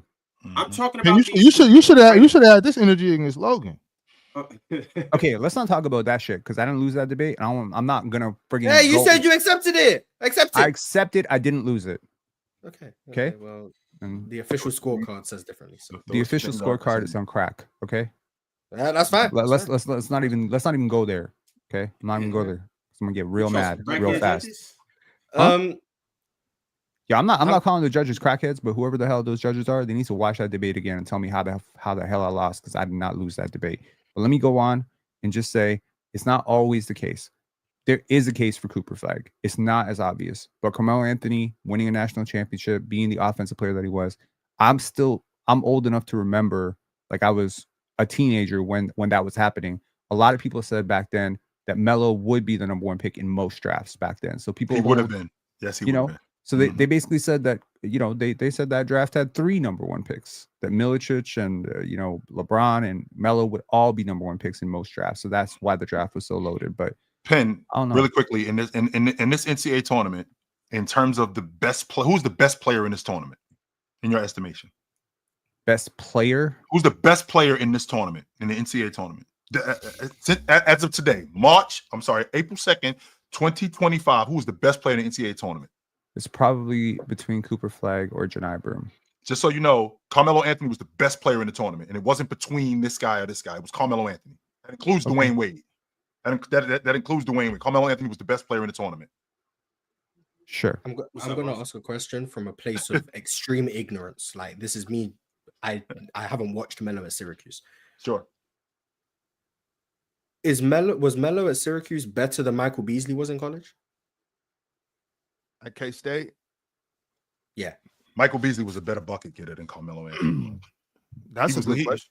Yeah, he was leading. I think so, from just sheer ignorance, Mars. Better than Cooper Flag, if that's the case. If he better than Michael Beasley, he better than Cooper Flag. Michael Beasley was a bucket getter. I mean, I think he's the first freshman to lead the Big 12 in scoring. Like, no freshman that did that before he did that. Wait a minute, that's not true. Mars Melo was better. Melo was better than Bees, but Mike might have been a better bucket getter, but that's not true. it's Kevin just Durant. Kevin Durant led the Big 12 in scoring. The thing about it though is, like, when you lead your team to the national championship and win it, that just puts you in such a whole nother atmosphere or stratosphere. And it's just like what Melo did is, as a freshman, it's like really second to none. Maybe you could say Kemba, but as a freshman doing that, Kemba did. That was incredible. Okay. And that started in the Big East tournament, Ron. That didn't start in the tournament. That started in the Big East. Actually, it started from the beginning of the season. They needed to win that tournament to get. Yeah, they wasn't getting in. Yeah, they had to win that tournament. They had to win the Big East tournament to get there. And they played. I think 3 straight days, back to back to back. Like, it wasn't like we played and then we had a day off. Nope, back to back to back. And Kemba killed. They played 4 games. Was it 4? Wasn't that the tournament where they went to like 3 or 4 overtimes against Syracuse too, with Devendorf in them? I don't know. That wasn't them. That wasn't them. Okay. Nah. All right, my bad. But I do remember that game. But that was a game though. That was a 5 or 6 overtime game. That was 6 overtimes that they went to. Yeah. Man, shout out Devendorf. Yeah, well, I'm taking Melo, but shout out to Coop. The more and more I watch Coop, the more and more I'm like actually sold on him. But finally, Ron. I never said he was going to be whack. It was just obviously questions about his just offensive game and stuff. And Ron, also, you've been giving pushback on Coop since like the last 3 years, bro. Remember the biggest thing I said though? I just said I wanted to see him do it at the college level and see what it would look like. Yeah, and right. He showed us what it is. War V Room said, "What do you hate more? 1, a team not attacking a defensive liability. 2, a team closing out hard on non-shooters. Or 3, someone who can't pass out of doubles." 2. Why would you be mad at number 2? What's wrong with closing out? To people who can't shoot? When I close out, but the thing about it, Marzo, you're not just closing out just to stop the shot. I'm closing out to get in position to guard. Yeah, but he's saying closing out hard, so it's the implication hard. of it's the implication of you're giving up drives because you're closing out hard. I'm overrunning. Okay, but see that okay, if that is the implication, I get where you're coming from, but that's not a good closeout then. What do you hate more? You mean talking about the negatives of these things? So right. Well, I'm just want to make sure my reasoning is clear, because when you close out, even if I close out hard, giving them a head that doesn't mean I'm supposed to get beat. You know what I'm saying? I'm still closing out, breaking down into my stance to move my feet and cut off the drive. So you know what I'm saying? If maybe you got to take a step further to answer that question, but if that is the case, then 2 is terrible. Right. Yeah, every time I see it, it just annoys me. I don't think that doubles. I mean, at least you're able to draw doubles in the first place. Can we be honest? Like, teams know defensive liabilities, and they are trying to go after a guy who isn't. Chill, no, they're not. Yes, not they today. are. All right, they are, but only on the they perimeter. Only on the perimeter. No, like today, nobody tries to attack in the post ever, and it's just like I seen Draymond do it last night. Jimmy Butler had who was guarding him? Oh, he had Luke Kennard guarding him, he took one dribble and basically threw like a lob pass over the top to Jimmy Butler. Oh, it was an easy layup. Minnesota did it. Minnesota did it last year with Cat. He had Jamal Murray on him. He was going after Jamal Murray on the regular. 100%. If they trust take advantage of mismatch. Take advantage of that, they'll give it to you. If you're Rudy Gobert, then you're cooked. Well, but, yeah. So. But I don't know. I just feel like there's more advantages that can get taken of. He's been really good since he's been back. Yes, he was really good last night. We have another member. He goes by the name of Nix3. Shout out to Nix3. Global sent through a member's chat and said, "Time flies." It does. 18 months. Yeah, goddamn. That's 2 pregnancies. Straw Hat Sale has been a member for 1 month. Shout out I don't to know Straw where he Hat got that Sale. from neither. Man, I don't know where he got that. 17 months to go. Everything Easy became a YouTube member as well. Shout out to Straw Hat Sale. Shout out to Everything Easy. And shout out to 2 pregnancies back to back. Actor AJ Rivera said Jokic, 4 turnovers in 53 minutes and 154 touches. Wild. Wow. Given how they were defending him, that is wild. And some of his turnovers are a weird step because the amount of turnovers I see on a game-to-game basis, not just from Jokic in general, that aren't the person who committed the turnover's fault.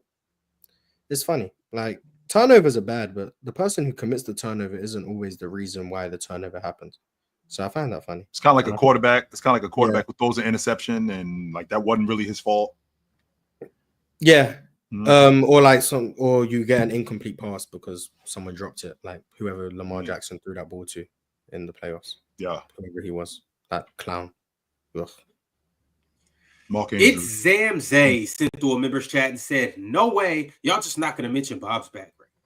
What? He got Jokic in the background. I don't see the problem. It's a day to celebrate Jokic, so we put Jokic in the background. I don't even know how that. Honestly, I don't even know how that got there. All right, so we got some new members. I don't even got these type of capabilities. You know what I'm saying? I don't know how to work this thing. Hey, Ox, just so you know, the village idiot thing is not working. We know you're a lot smarter than what you letting on, so stop. Okay. We sure? You knock it off, Ron. You definitely not. I told you already. We boxing when I see you, but keep going. You gotta box out first. You sure? Say with your chest. Say with your chest. We can't hear you squeaking like a mouse. I see you instigating in the chat. What are you doing? Penn, when I first met these two, when I first met these two dudes, I knew exactly what kind of relationship they had. I just knew it. No, he don't need to be done. That's me and my man. No, he's done, Penn. You gonna say it in the chat? You gonna say it in the chat, but not say it with your chest. All right. William became a YouTube member. Sammy Black also became a YouTube member. And the next super chat comes from Jordan. Jordan said, Jokic's defense has been terrible this year, especially these last couple games. Why don't we talk about this? We talk about it all the time. Yeah, we talk about this all the time. What are you talking about? Watch the show, bro. We make it a point of emphasis to talk about his defense. What are you talking about? All the time. In fact, when we talk about Jokic, that's one of the first things we talk about is his defense. Mike sent through a super chat and said, like we say in England, Morse, do y'all say this? The lights were on, but nothing's home. Thumbs up, Russ, the last few minutes. All right, what was that one round when dude said his cheese must have slipped off his sandwich or something? That shit was hilarious, bro. Jay sent through a super chat and said, the dub starters and Steph, Pods, Jimmy, Moody, and Dre. What makes that lineup work well so far? And can you see it translating into the postseason? Steph being able to shoot the basketball and Jimmy being able to be what he is as an offensive player and take the pressure off Steph as a scorer, and Dre being the quarterback. Not the quarterback, Dre being the inside linebacker that he is of that defense, and them gang rebounding the way that they do. That's why it works. They have 4 really intelligent basketball players, and Moses Moody is smart in his own right, but I think those other 4 are probably just a level above him. So you have 4 really smart players. Draymond Green is a defensive genius. Steph Curry's an offensive genius, and everyone else just fits in where they fit in. And Jimmy Butler just fits seamlessly wherever you go because he's a cerebral basketball player. I ran a poll on Twitter yesterday.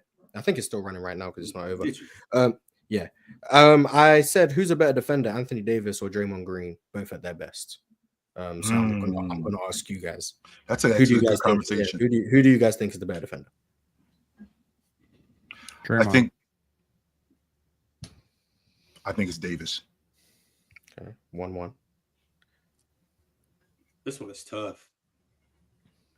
At their best, yes, peak Draymond, peak Anthony Davis. Who's the I feel like Anthony Davis affects the game more on the defensive end, off the basketball than he does on.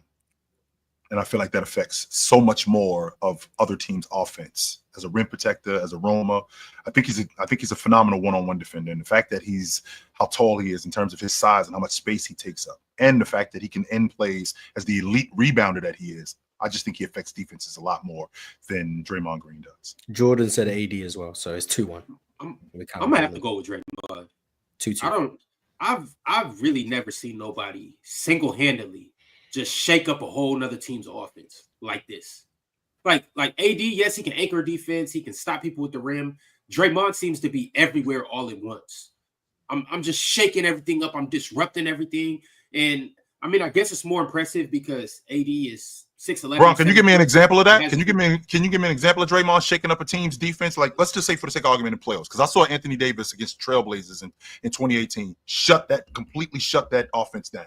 I mean, Drew Holiday had something to do with that. I feel like Anthony Davis dominated that series defensively, completely dominated. AD did that against the Grizzlies in 23. Like he 100%, he dominated that series. He did it against the Warriors in 23. Different way, but he did it against the Warriors. Can you give me an example of that, Ron? I'll just go with last night, for instance. Draymond's ability to close out on somebody. Yep. Get back to the paint. Get his hand on the loose ball. Mm-hmm. John Morant gets in the paint, tries to throw a lob to Zach Edey. And we're talking about Zach Edey, probably the tallest player in the league. Draymond somehow, some way, jumps up and blocks the alley-oop from Zach Edey. It's just like the way he's able to facilitate the defense, move around, keep everybody on track, be an anchor, but also be a focal point of the defense. And also really like a main thing too is just be a bully and an enforcer. It's just, to me, it's really second to none.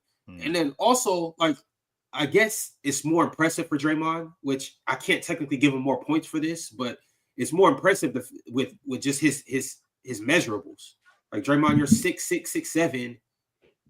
He doesn't look like he should be doing this. 6'5". He's 6'5". He doesn't look like he should be doing this, Ron. You're right. Yeah, exactly. And that's what I'm saying. So for AD to do it at 6'11", 7 foot, it's like, okay, AD, like 6'10", 6'11". The enforcer part, the antics, but also like what I would consider like the pest factor. Yeah. Like he has like real pest factor, which, you know, sometimes people don't realize how much the game is really mental. Like when he's talking to you, you're thinking about it. Like, you know, when he's doing these little antics, you're thinking about it. If he does a dirty play, even like we don't want to see players get hurt, but you're thinking about it. You're thinking if I go up for a layup, I might get smacked on my leg, and that might make you blow a layup. I don't know. So it's small stuff like that. The intimidation factor. I think the mental communication. I think he's a better communicator. I think he might be one of the best communicating bigs I've ever seen in my life in terms of how he organizes his team's defense. So I think all those factors. It's not nearly as eye-popping as what Anthony Davis can do, especially as a shot blocker. But I think like overall, the level of defense that your team plays with him quarterbacking the defense is really like elite. I can get with that. A lot of the things that you see from Draymond, they might not go on a stat sheet. So it's not going to be, he's not going to average 4 blocks and 3 steals. Can't we say the same thing for Anthony Davis? Well, Anthony Davis is always going to average a bunch of blocks. He's going to get more steals and stuff like that. You're going to like you'll see his effect more. His defense is more highlight reel worthy, if you will. I mean, that's not to take anything away from AD. But if I got it to your point about Draymond, if I got a guy who is as good as Anthony Davis is at the rim, as a rim protector and rim deterrence, being able to just block shots and keep guys away from the rim, like you don't see that on the stat sheet. But you see guys going away from the rim off the strength that Anthony Davis is there. That affects their offense, especially when you got a drive-heavy team. So when you get the ball smacked back in your face once or twice, especially by a guy like Anthony Davis, and I know for a fact that he's going to be down there, that's going to affect my offense, and that's not going to show up on the stat sheet. Yeah, for sure. I'm just like another thing too is, and I know the Golden State Warriors have had a lot of great defenders over there with Draymond.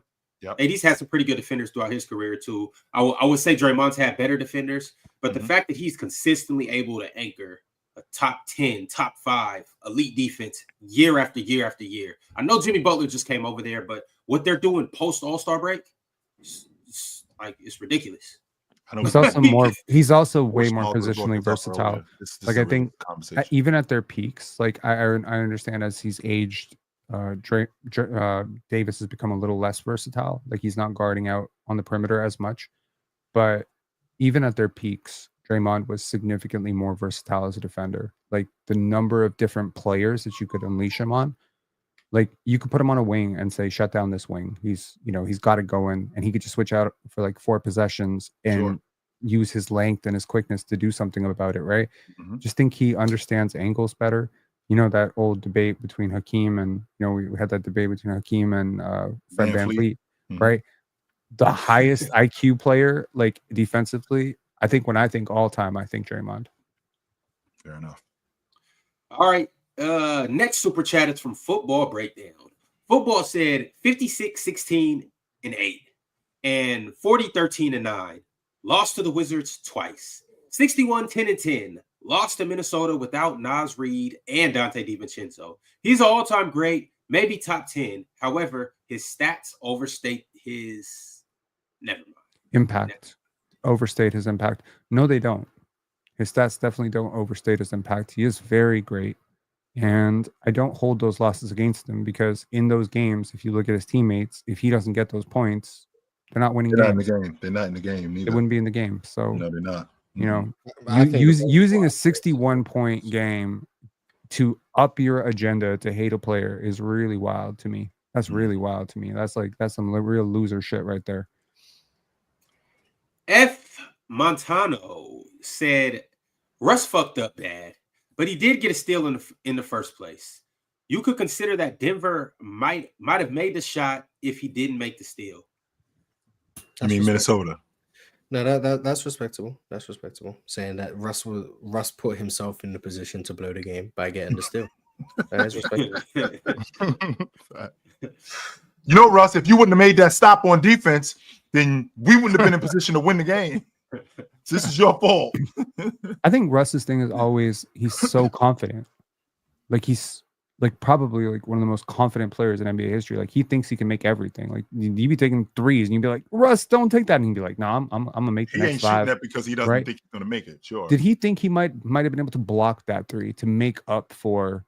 Like, was he trying to make up for something because he felt so like? Because nobody wants to miss a layup. Nobody wants to miss an open layup. Nobody ever wants to miss an open layup with the game on the line. So did he think to himself, if I could just stretch my arms, jump high enough, and then his body he just forgot for a second that he was 36 years old? He's been doing this for a long damn time. He's been the most athletic player on the court almost every time he stepped on the court. Is this definitely been doing bonehead shit for a long, long time? You are 100% right. You're killing us. What are you doing? Was he what are you doing? One MVP?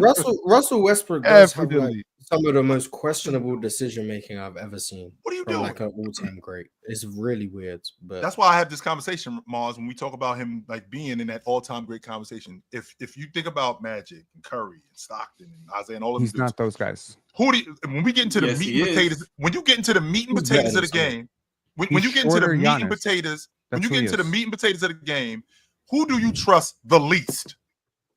Him. But that's your job at the lead guard spot. But that's the thing, Chill. Like he's not great because of how well he makes decisions. He's great because of his motor and how well he attacks the rim and his all-around ability. Like it is athleticism. It's athleticism that allows you to, go out and play 43 minutes, 44 minutes, grab 11, 12, 15 rebounds, to play on both ends like that.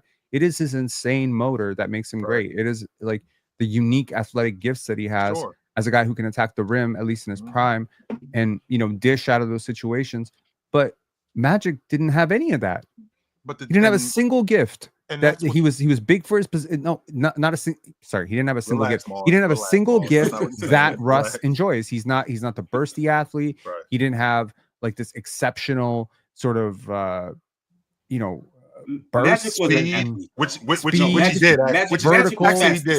Actually, he did. But Magic and Luka and Jokic and guys like this, frankly, Magic's Curry, not in Luka and Jokic. Why would you put Magic in that? Magic was athletic. And Luka's a supreme athlete because the way he Athletic stops. compared to who? Because when you talk about guys like Russell Westbrook, Giannis Antetokounmpo, right?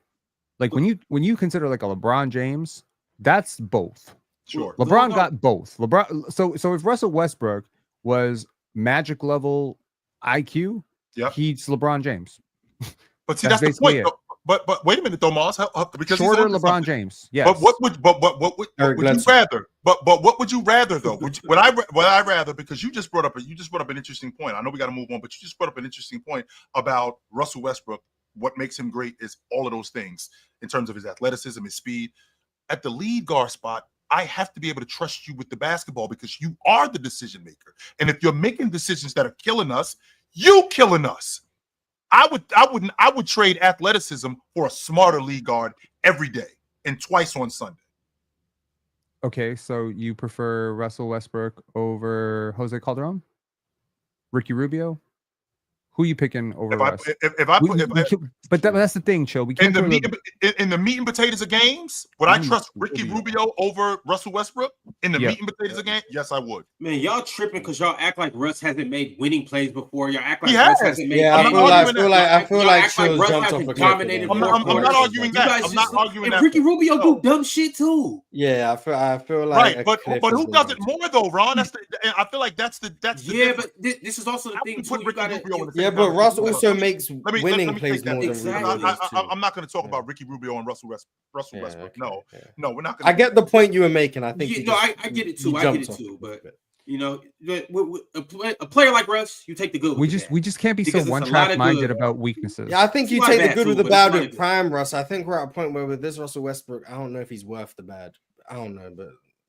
He's had a pretty good season, Mars. He has. For Denver, I believe it is. Denver needs they need a playmaker. Is there a minimum contract player that's better than him right now in the league? Think about it. Yeah, it's not. I don't know. I don't know who's on minimum contracts, but I'm at like. I'm not going to jump myself off a cliff for no reason. I'm just Russell Westbrook's weird to me. I'll say that he's weird to me. What? Yo, we got super chats. Nah, bring up backstage. We see someone backstage, Ron.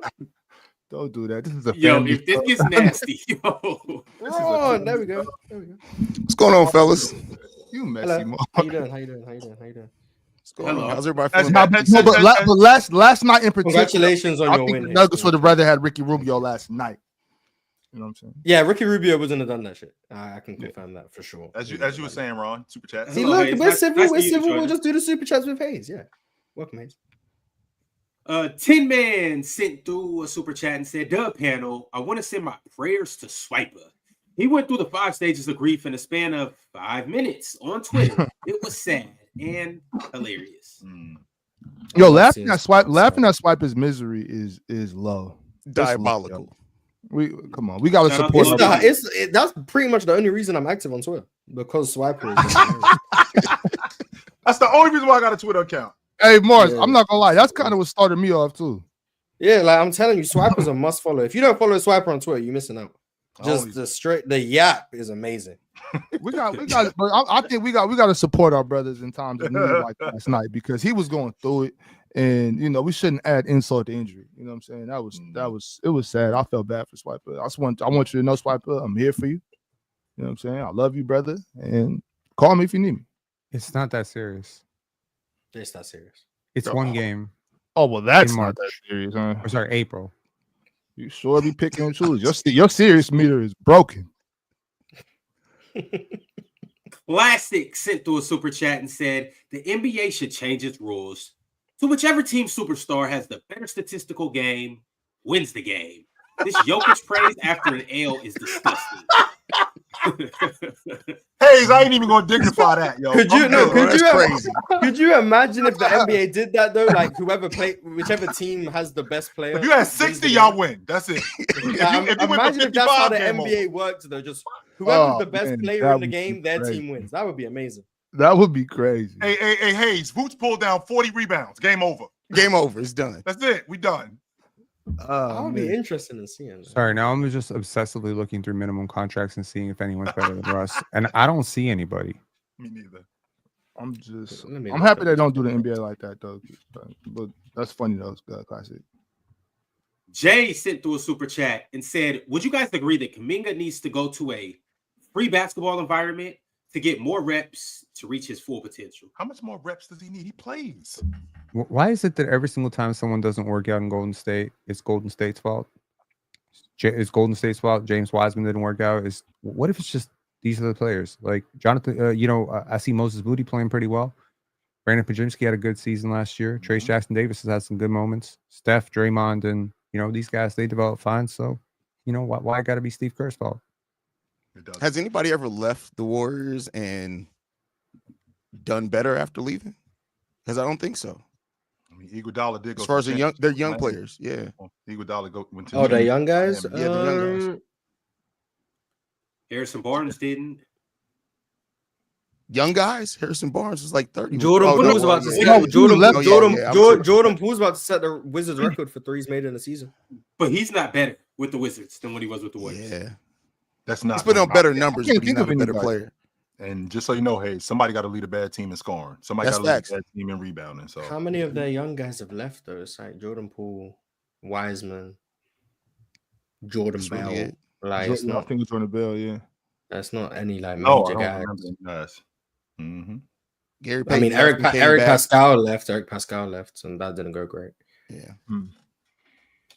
Chef Elmer said Steph got a second option and went from the 10th seed to the 5th seed within a month. More like 2. Yeah, that is what happened. Yeah, the Warriors went from sucking to being good. That makes sense. You get Jimmy Butler. You running 5.7 said 7-game series tomorrow. Team one. Team one. Hold on, but chill. Never mind. 7-game series. Team one. We are boxing when I see this dude. Steph, MJ, KD, Giannis, Joker versus Team 2, Magic, Kobe, Braun, Dirk, Hakeem. Who y'all rocking with? King 2. MJ. Yeah. I don't need to read anything past Team MJ. 2. Team 2. Yep. Bro, MJ brought a whole bunch of he brought cartoon characters to the W. Okay. Didn't Braun do the same shit? Yes, he did. I didn't watch that. Much worse. Just much worse. Yeah. But he I did it? don't know. I can't answer that question because if I say Team 2, then I'm just a nostalgic old head. So I'm gonna go with tomorrow 1. I'm with you. Nice. You running 5.7 said MJ is the most scary because with him he'll kill you off. Then on the other end, lock you up. Same with Kobe. True. Kirby was not doing that shit, but that's besides the point. How many defense teams did he make? No. 12. I think 12. I'm sorry. Not first. And he wasn't locking up. Hell no, not in these years where he was a killer offensively.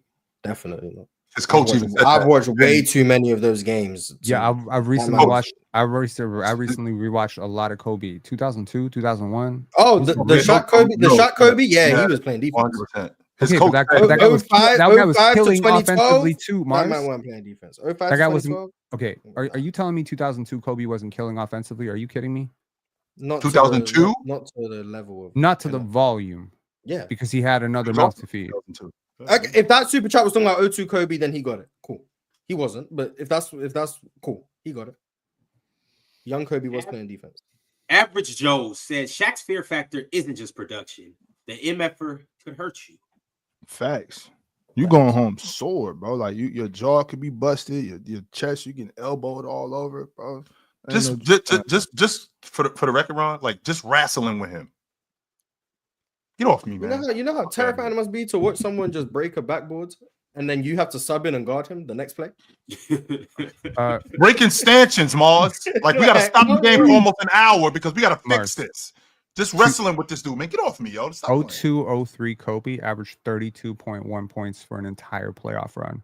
Yes, he did. Oh, His defense was 2000, 2001 Kobe averaged 29.4 points for an entire playoff run. 01 Kobe was nice because he was playing defense. Okay, so there's a version of Kobe that was locking up on defense and was very, very scary on offense, right? But yeah, okay, fairly that was the confident point. that We're not wasn't acting like there was like some defensive peak and then there was some massive offensive There peak. was No, a he defensive had a peak and two-way offensive peak. He did. It just wasn't close to the offensive peak. But yes, he did have a two-way peak. Nice. Brandon Dawkins said, keep in mind, Joker is 16th in the league for usage and averages a triple-double. Well, yeah, because the Again, assists and rebounds mean nothing for his usage rate. In theory, you could have the lowest usage rate in the league and average a triple-double. In theory. Like, if you did the bare minimum to get 10 points. If you only took 5 shots. Well, no, you'd have probably do it in 4 shots and make threes. And then just got 10 rebounds and 10 assists, you could average a triple-double with a minuscule usage rate. It doesn't mean anything. Does anyone know the actual formula for usage rate? usage? I don't. Percentage of a team's possessions that you either shoot, draw, or foul, or turn it over. That's it. Not the formula.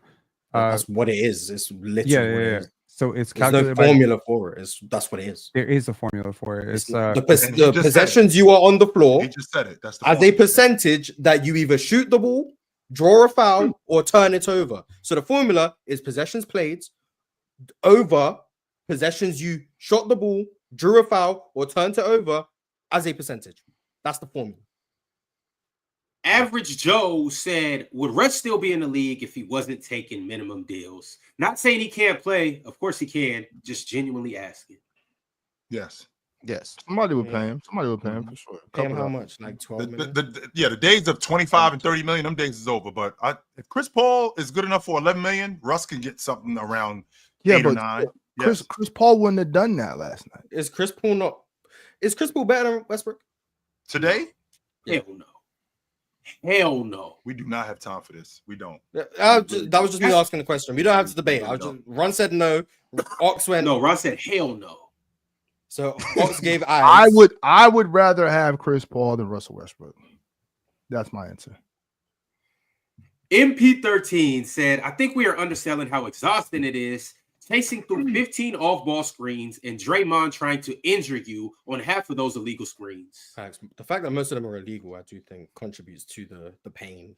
Because you can't really avoid them when they're backing up into you. It does. It's like, damn, I gotta chase you. And not only do I have to chase you, the obstacles are moving. Like, oh damn. Right. J-Dub sent through a super chat and said 1, 2, 3, Cancun. And then threw a duck emoji on there. I don't know what that has to do with anything, but I wish I was going to Cancun on 3. I don't think that's a duck, Ron. I think that's a Canadian goose. Is it? Pin as the resident Canadian, is that a goose or a duck? No, it's a duck. Looks like a duck to me. Yeah, it looks like a duck to me. Looks like a couple ducks to me. I searched on my emoji keyboard the Canadian goose. I don't think they have one. Okay. You should have thrown a second duck on there. Since we got you up here, you're going to be facing Real Talk in the next round. You have any concerns? Concerns? No. I mean, no concerns other than going. And I don't mean that as like a slight to Real Talk, but no concerns. We're going to do our research. We're going to prepare. We're going to be ready to go.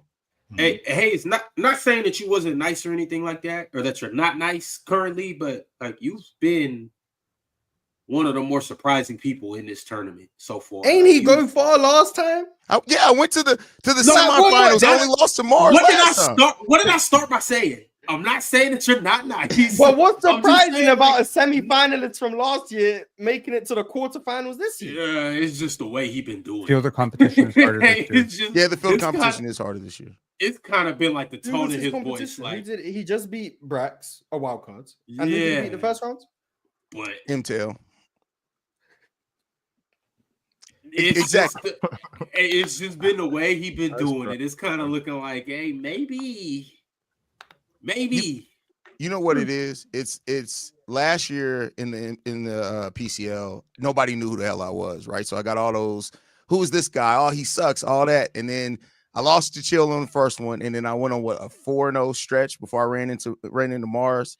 And this year, I'm not taking any prisoners. Yeah. Hayes got in his bag. That's what happened. So, Hayes lost to me. He was like, all right, this ain't no bullshit. Let me get on my job. That's Yeah, what I happened. really did. I went into that. I was a deer in the headlights. I was there to have fun and talk basketball. And then at Hayes the was end like, of that, oh shit, this is serious. after I lost, I was like, you know what? F this. I ain't losing no more. Yeah, let me get And in then my y'all bag. put me against Like, Dion twice and pissed me off. So there you go. These dudes ain't playing. These Oh, dudes that's for what he real. took? So let me get in my bag. All right. So Hey, Hayes, can you send me one of those shirts that you was wearing yesterday, but replace Penn's name with Ox's name? Got you. All right, appreciate it. That's fine. Average Joe said, typo. I meant to say all fear is recognizing danger. Right. Yeah, that's what Ox said, right?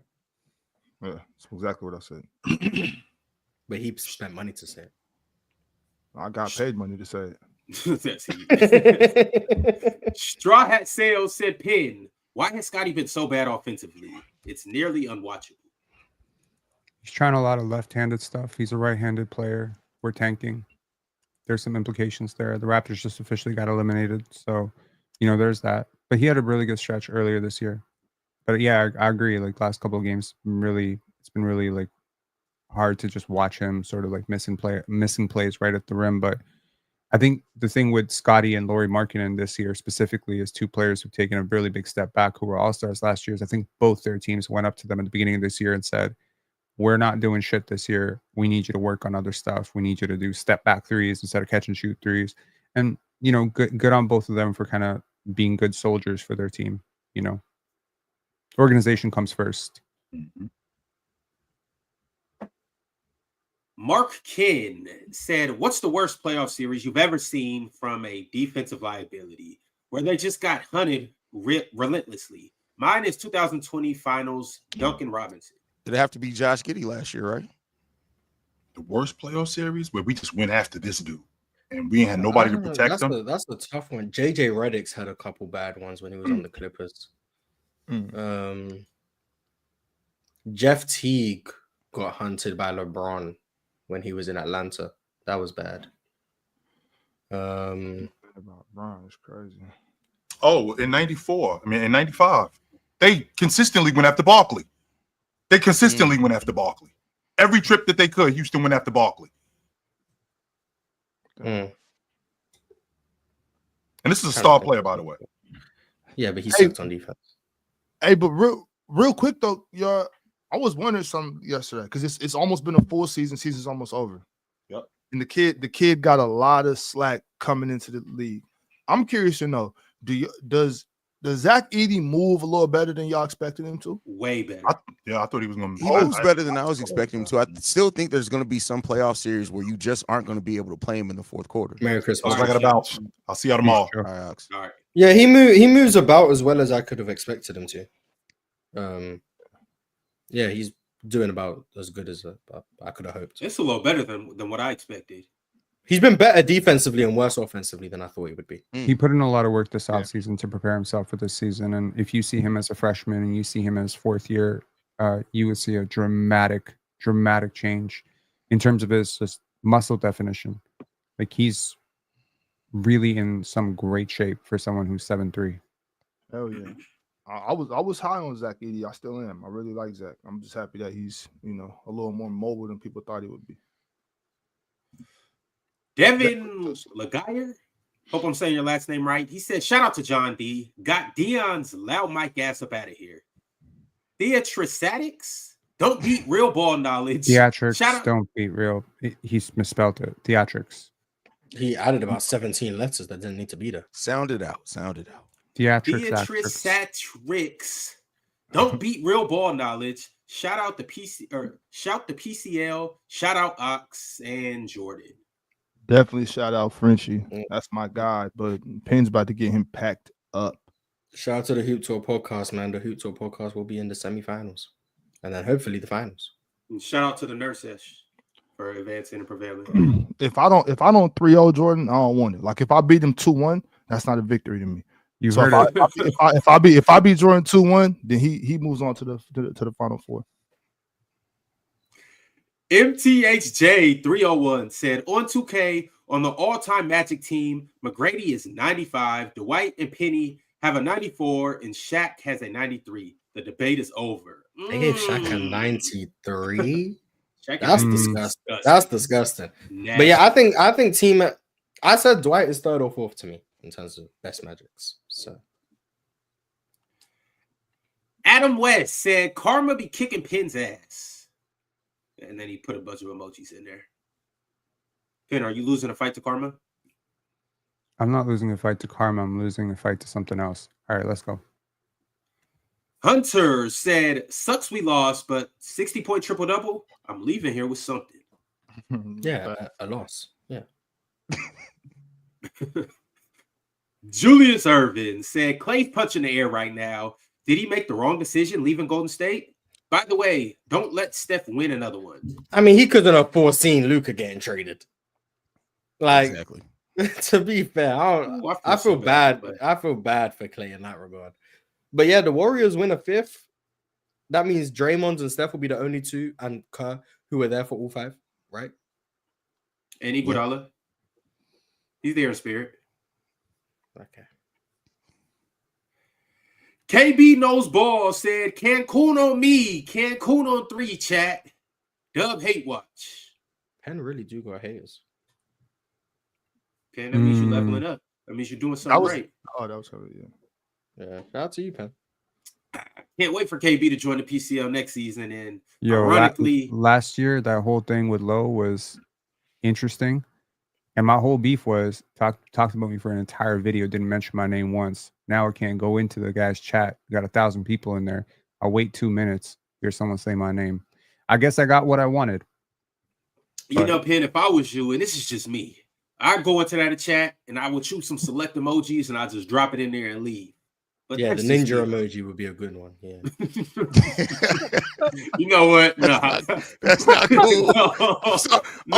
That's great. We're just gonna let Mars just air out for a second, and then we'll get him back up here after this next super chat from Fit Jones. Fit said Aaron Gordon lives in a shop with a full court on it. He sleeps on a basketball court, spent all summer grieving and shooting a ball. This is true. Thank you. It's facts. Job, Aaron Gordon. Indeed. Raider561 said, what should my Warriors do in the draft? Wizards. That's just crazy. Now I can't even explain that one. That's you reading too fast there, Ron. Nah, I'm just thinking of that ninja emoji, and I'm just Ron, read the chat. What should the Wizards do in the draft? Star pick to me is a solid B. The draft as a whole was a B+. I mean, it depends what pick they get. I can't. If they get the one pick, if they get the first pick, take Cooper Flag. And then he's saying the draft is a B+ for them this year because they got Keyshawn George. I'm assuming it's because they got Keyshawn George because Keyshawn been hooping. And Bub Carrington, jury's still out. So they got 3 rookies who developed. Mm-hmm. The Wizards were number 1 in the league in terms of minutes received from rookies. In terms of what they should do in the draft, obviously not the Wizards GM, but I would pray that you get Cooper Flag. If you don't get Cooper Flag, I think they're second right now in the reverse standings. Dylan Harper is an obvious choice. I think at 3, it gets really murky. So given their defensive identity, I think it's hard to pass up on VJ Edgecombe from Baylor. I think he just fits really, really well with Bilal Coulibaly and Alex Sarr and Keyshawn George. You have like the makings of something. But at the same time, because you have so much defense, would it make more sense to bat on offense? So I think they're going to be picking between VJ Edgecombe and Ace Bailey, and then whoever doesn't pick that goes to 4. And then I'm thinking 5 and 6 is probably going to be the back-to-back bigs, Derek Queen and Kaman Malawach. So, yeah. Average Joe said, one of the biggest what-ifs in sports history, if Shaq had connected on Brad Miller. Thank God he didn't. Why do people think NBA players can fight? NBA players can't fight. A lot of NBA players can't fight. How do y'all know that? I ain't because we've seen it. How do you know? You've seen the majority of NBA players fight? I've seen a lot of NBA players try to fight. I've seen Jalil. You haven't? You don't watch? Come on, bro. You don't have YouTube? Go check it out. NBA fights. Go check it out and tell me if those guys have proper you telling me technique. if you go to NBA fights, you're going to see the majority of NBA players trying to fight. That's what you're saying. I think he means the majority of the fights that he's seen that they haven't fought. Come on, Ox. Yeah, Ox. We've seen a lot of players throw hands. Okay. Okay. First of all, Ox, NBA players are human beings. The average person doesn't know how to fight. Okay. How many NBA players could you beat up? That's not the question. It's my question. I'm asking. How many? The average player, did the average person doesn't know how to fight. The average person does not know how to fight. No, they do not. Are you the average person? I am an average person. I do know how to fight a little bit, but if I went in, like I have friends who train at MMA boxing gyms. They're trainers at MMA, boxing, taekwondo, whatever. If you went up in a fight against, let's just say you went up against a guy who was, I don't know, 5 foot tall. Let's just say you went up against a guy, Hayes, that was 5 feet tall, who really knew how to fight, and you don't know how to fight, he would kill you. Straight up, he would kill you. But I asked about not your friends. I asked about you. Do I know how to fight? I've been in a lot of fights. I wouldn't consider myself a fighter. I would never do that. I mean, I've had a fight against a fighter. I'll give you. I mean, this is random, but there was a dude. We were down at U of T because I went to U of T, and there was a couple of dudes who came, let's just say, from the hood, all right, and they were both trained fighters, and they came into the fraternities, bar. There was like a bar where a lot of frats hang out, and they were looking at some girls and they were talking to some girls, and some of these frat boys got like really, really mouthy with these guys. And these guys aren't from around here. These guys are used to just running their mouth. They love talking shit because nothing ever happens when you talk shit among these crowds, right? These guys were like, meet me outside. What, these crowds? My bad, I wasn't here. Sorry. So the story here is that 2 guys came, and they were not from, let's just say, the university world. They were coming from outside because we'd invited them, right? But these dudes are trained fighters. Like, they train 24/7. They're fighters, actual fighters who know how to fight, been doing it for 10 years.